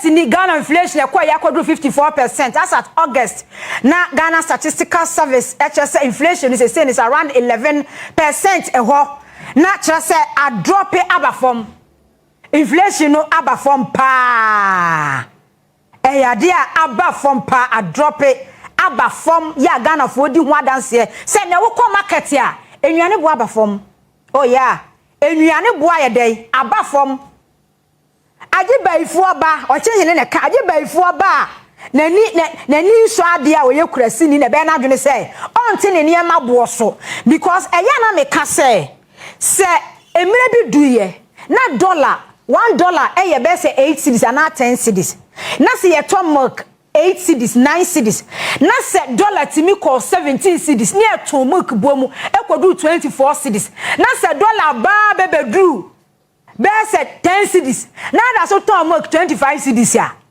utiri mu odin o ye criminal o ye greedy eno na ya no wo kon na yifu no foreigners na je market be eniema pa dollar ni frase ya se e ba for tete so no eniema no dudu na ya de ye import de ba eniema ni bebre na de tete so no anwa no mo ni emo no mo ni ade no dudu no ya de import de ba dudu na ye wo Ghana ha se no o mu decide ye se o mu nteso but almost so exchange rate and a tutumu omu use exchange rate tutumu ndisa mo te Ghana ha no mo na sa foreigners eje market ne ebo ne bo a unim the last time bi social media TikTok so ana eya na me top perfume bi de ma me ba ne sapon eti me wu perfume bi a Ghana ni ton o se say 200 250 no mo ne ade e wa na mu se China ni bi nso se wono so wo ayi enkofo market wo kaishi the same perfume no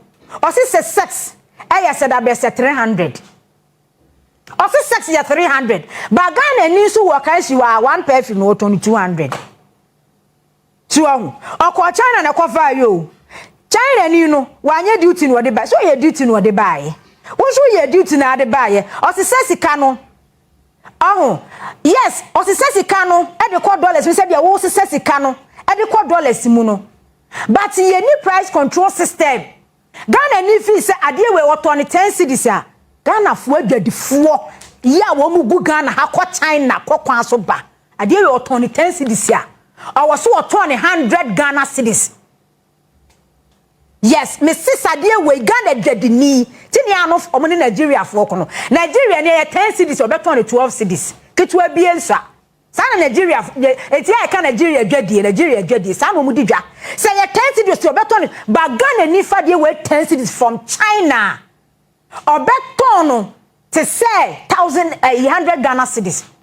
Me fan yama wo China sometimes me share prices eniyema bi a ye ton a e wo Ghana ha se ya eye me bisa mo se adey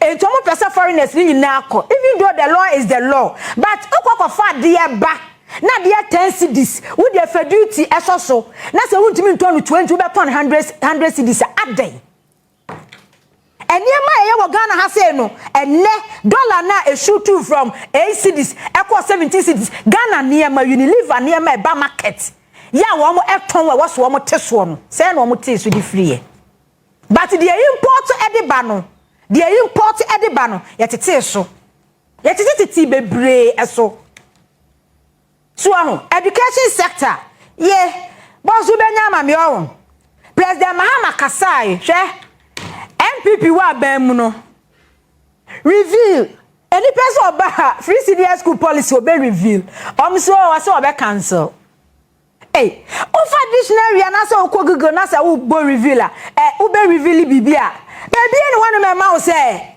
cancel revealed okay reveal oh review oh sorry bro for not here fast review adwene ne ma ne dawson review oh fanche muntwa fanya me ringing tone why sem obe review obe review ade ne se de da ho no mo no ehia adwen to a ye to adwen enfafa ho se ne ya ebeye be review yes review but okane sanese so betwem Mahama so betwem MPP campaign message no 2020-2024 boss say video ni ye ready aboma me okay but health ne mama ye buy be education so review health or see health insurance ye campaign but ye never buy no watwam de free ho etisika abandadana beso na health insurance we di remu no che say adobo akosoro abroso because health insurance levy no ye for a purpose se Ghana for ebenya apom de papa uni say US aid Trump eba ye watwatwam but o se o ma create a kwan foforo ebetimi afa so sa gap sa space no ebetimi ade afele President Mahama say 8 months near Ghana for oka obeye ogusu a oye dey oye ko economy no it's not about Dr. Bawumianku Ntabuo no de bia na wa research na se anu kwa de say ye bekika bom wo befa yi wo fu ana say no bekwa yi su say wo ye research agada information de but economy no eja Dr. Bawumia ye hiaso ba be gina ho no na be lecture prekese basa Ghana ni botom ena be kire say economy no eje say obi ekuta health insurance card. I can't remember health minister honorable Kwakwaji Memenu kan wo Ghana has say ene okuta health insurance na kwa hospital per wonu ankasa engagement adedi say enu ayede ma patients ni bebre spy. Yes, health minister na kan same way enu ni bebre spy. And then ebi won so kwa card no kwa o de kwakwa na yesanso jojo because aban ni entua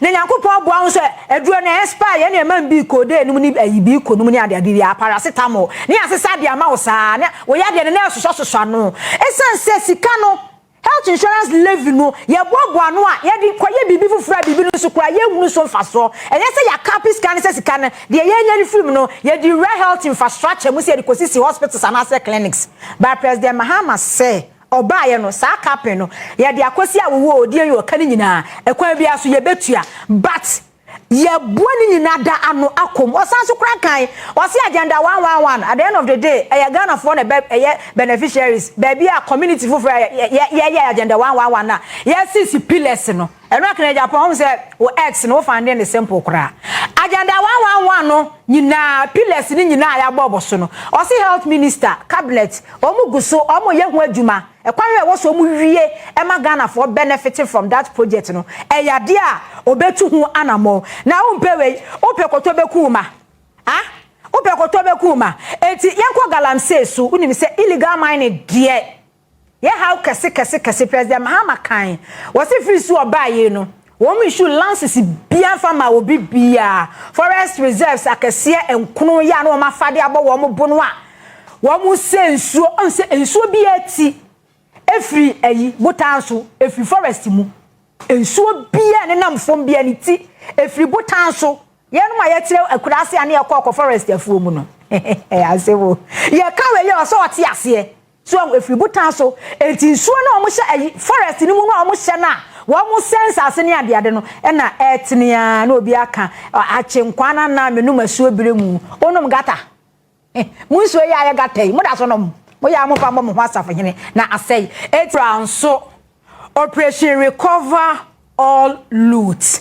Operation Recover All Loot. Eno de on say President Mahama ba ya na sa committee we wote ye na Foreign Affairs Minister na ne da no Honorable Samokujeto Ablakwanom ne mpanimfo bi Raymond Achanom na COP Kofi Buachenom na wo mu na former Auditor General Domlevo na wo mu enyina wo mu ebi eti omo ye adwuma pa eti omo ye omo adwuma wie no sese no ora adwuma de nyina Attorney General na ye de amano enti no enura mikobisa ho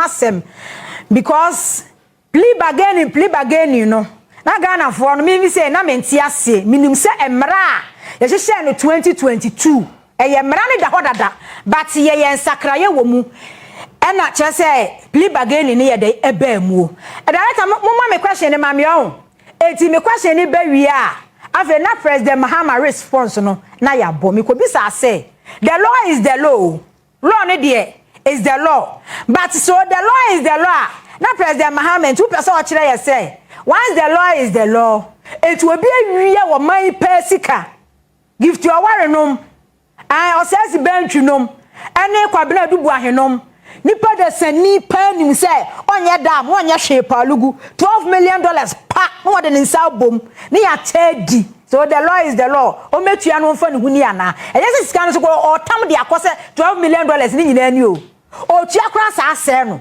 nipa de sani nim say Ghana ha no ma yeti tire kwan ya fam de kra isuo to a na enade ni sinse wiem e fam de kra yenye wios mi koye wiem de form de akra no yenye wie usimi koye wie mu de ne yaka abom wese ne ye attorney general enru a me shede na mbisa asa question we because se wan tia se 2022 ena MPP eye sa mra we de to ho no mo a omo bo kronu ni nyina awie no mu ye se da bi the way ye lutu oman no ya mpe bibi the law is the law am ye ho banya ye bedem ye be wo prison ye be wo jail enti yenye sa mra we emfa to ho no mo fa mo ye ho ban wo be accuse NDC aban president Mahama ne attorney general say mo shedem na mo ye negotiations but not the law is the law mo ma me president Mahama response no na ye ntoa so president Mahama response mo fa ma me na ye ntoa so na ye nkɔ ye nim enkyiremu a wode ebaye me ba emra no me bia mo watie emra no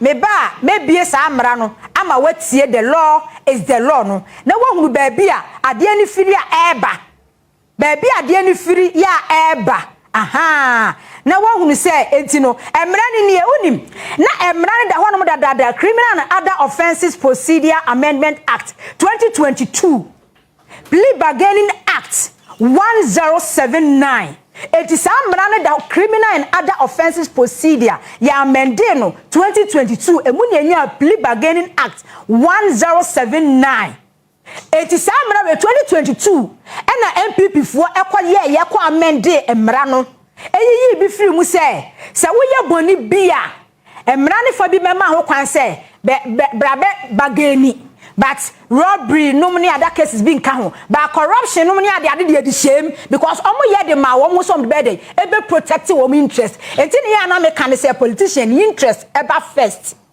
oma wan see dia of we are 100 Ghana cedis ni interest ye first o they say no politics e obi interest president Mahama ba ye de ono no e Ghana for interest etina na Akufo-Addo ene attorney general no Godfrey ye bo adamenum nyina na kabo muo e na wo mo yes ye friend say Plea Bargaining Act editor 1079 say ya bokro no ya ye bedem enu enti yenye mra we ne mfa mo ye ho ban na tie say akase the law is the law direct and patro say video na ye ready a mo mame sa video no president Mahama response ya wode ebaye na yentoa so emfamfiri honom enu na ehia papa because Ghana forecast say a very very sensitive question and enra me de ma president John Dramani Mahama no law is the law na enkrofo but enye cases ni nyina man you di oka ya ne say enye cases bia obi ti se kwabena dubu ahi say sa ayi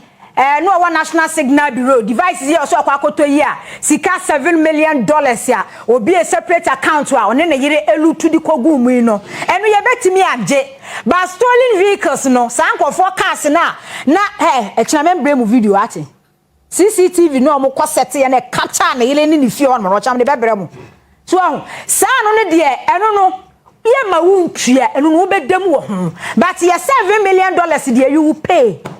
Te say chema wuntu mi say Exim Bank yo kwaje $10 million so de kwa koye ayi fuyi aburofuo yi a wodi yi eno ne ye beji usika but ye gise sika ni wi a the next year wo mine na wo borua ye forest reserves mu a wan kasa wa ban e be ka kire ye say wo ye mu insurance bi afama eno no wuntimi ntwa ye ka because ye land ye resources a wa sell ye forest ye so eno say wo betimi adem so but bibi say professor me yakuvi so ti so mu use no mu di $2 million no onu say also be refund betimi amanatua but said bibi ti say gift your ware pa lady na say bia maka kire say onu gift your ware refund sika no because of plea bargaining the law is the law and over the president Mahama Ghana form fan NDC aban da and we Ghana form fan chamo da God's name si pa ma ekwamo den krofo eno de se moye sa dia ba sika dia mo nji sika no so kwa de so mu twia pa na no obi ka kire me se ni nyina aka hu bi ntina reset ne kosti de monya sika wa system yeso mu dia mi ka di sika na e ba lutas ne de ba but be bre so be dem because the law is the law avei so far attorney general investigations do awa your docket do aye ready but your docket na ye ready aye afa court me kan chance ntwofo ye nya wo judge fo any who prosecutors ya fa court more na court process ne course no na we gather more evidence and na the court na we update e na yeti ase so far 8 months enye ni nyina ni but ne poni bi no e na mabosi security nyina no eyade a ye wura mu a ye bowura mu sentwerefo ye cadify ye ho ebinum salary a enye no ne ade nyina yade a president Mahama kekai utimi ye adwuma e wo media house bi 10 years adwuma wura na adwene nye on 2 pay mu da timi ye adwuma wo ba bi 10 years media house okrom ha na adwuma wura enye sika mo sika ba na otua obi below minimum wage 400 Ghana 500 Ghana office wa yo favor kwa na wa ma wadwuma eye media houses bebre especially private ne de kwase abuo nko a bebre 5 years on 2 pay mu national tripartite committee pa omo kwankwa tena sinko negotiation si ato salary mu 2% 10 years wunya bi da 5 years wunya bi da wo salary 200 e won tumu da boss etino mama nka sam nchirahwe but president Mahama say public ne de obetime ba private ne de mo ntokosam de mumu mo workers kwase asa nya mbe tua mo kase de mo university o ga tun se nya mbe tua mo kwase a o ka kwanya mi hiraye ai se kutu se bamfo o ka kwanya nyankopɔ ye de e hira wo mo edp so ho aha ene centrofo eduru ba bia but under president Mahama ye share de hu sase ye bon centrofo ye mo se wa na ye bon no police ni ye okoye se obo hwan obia mu obia upia I know my right eya na edoso aka no for ata wo obeba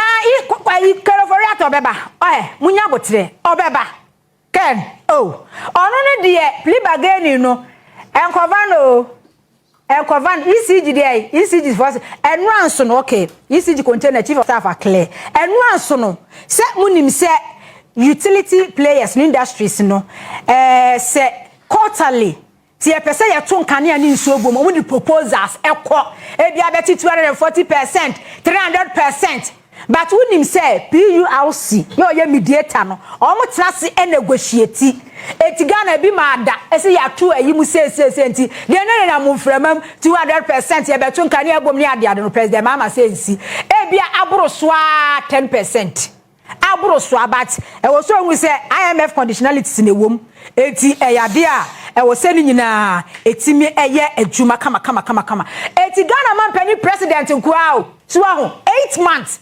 o se Ghana for mu hia accountability e dia na maye de maye nie asomani ana set say anso Ghana for ani a 2028 e be show mo red card but 2028 red card ne ye ko show dia kofa fallacy for there be da enti president Mahama say dey we free ase no ko ni say ya fa magana e dia bi di wie nie me time aso ba dey di wie nie president Mahama kan e wo bra exchange rate no sidi no appreciate ye e ko soro na Bloomberg the report eba e ka kire Ghana for say e ka kire wiase say Ghana ye currency no enya ahoden e ma dollar drop ya ba say 9 cedis no ko 10 cedis e gina ho che by say na number 12 cedis but president Mahama kan during that period you say almost pegi dollar because of exports eno money ade ninti no between 10 to 12 enti se nenu edu 12 eno akemini amano ebisa asa akwahyiwe edu 12 a se o mo mboro so because president Mahama e kan ni nyina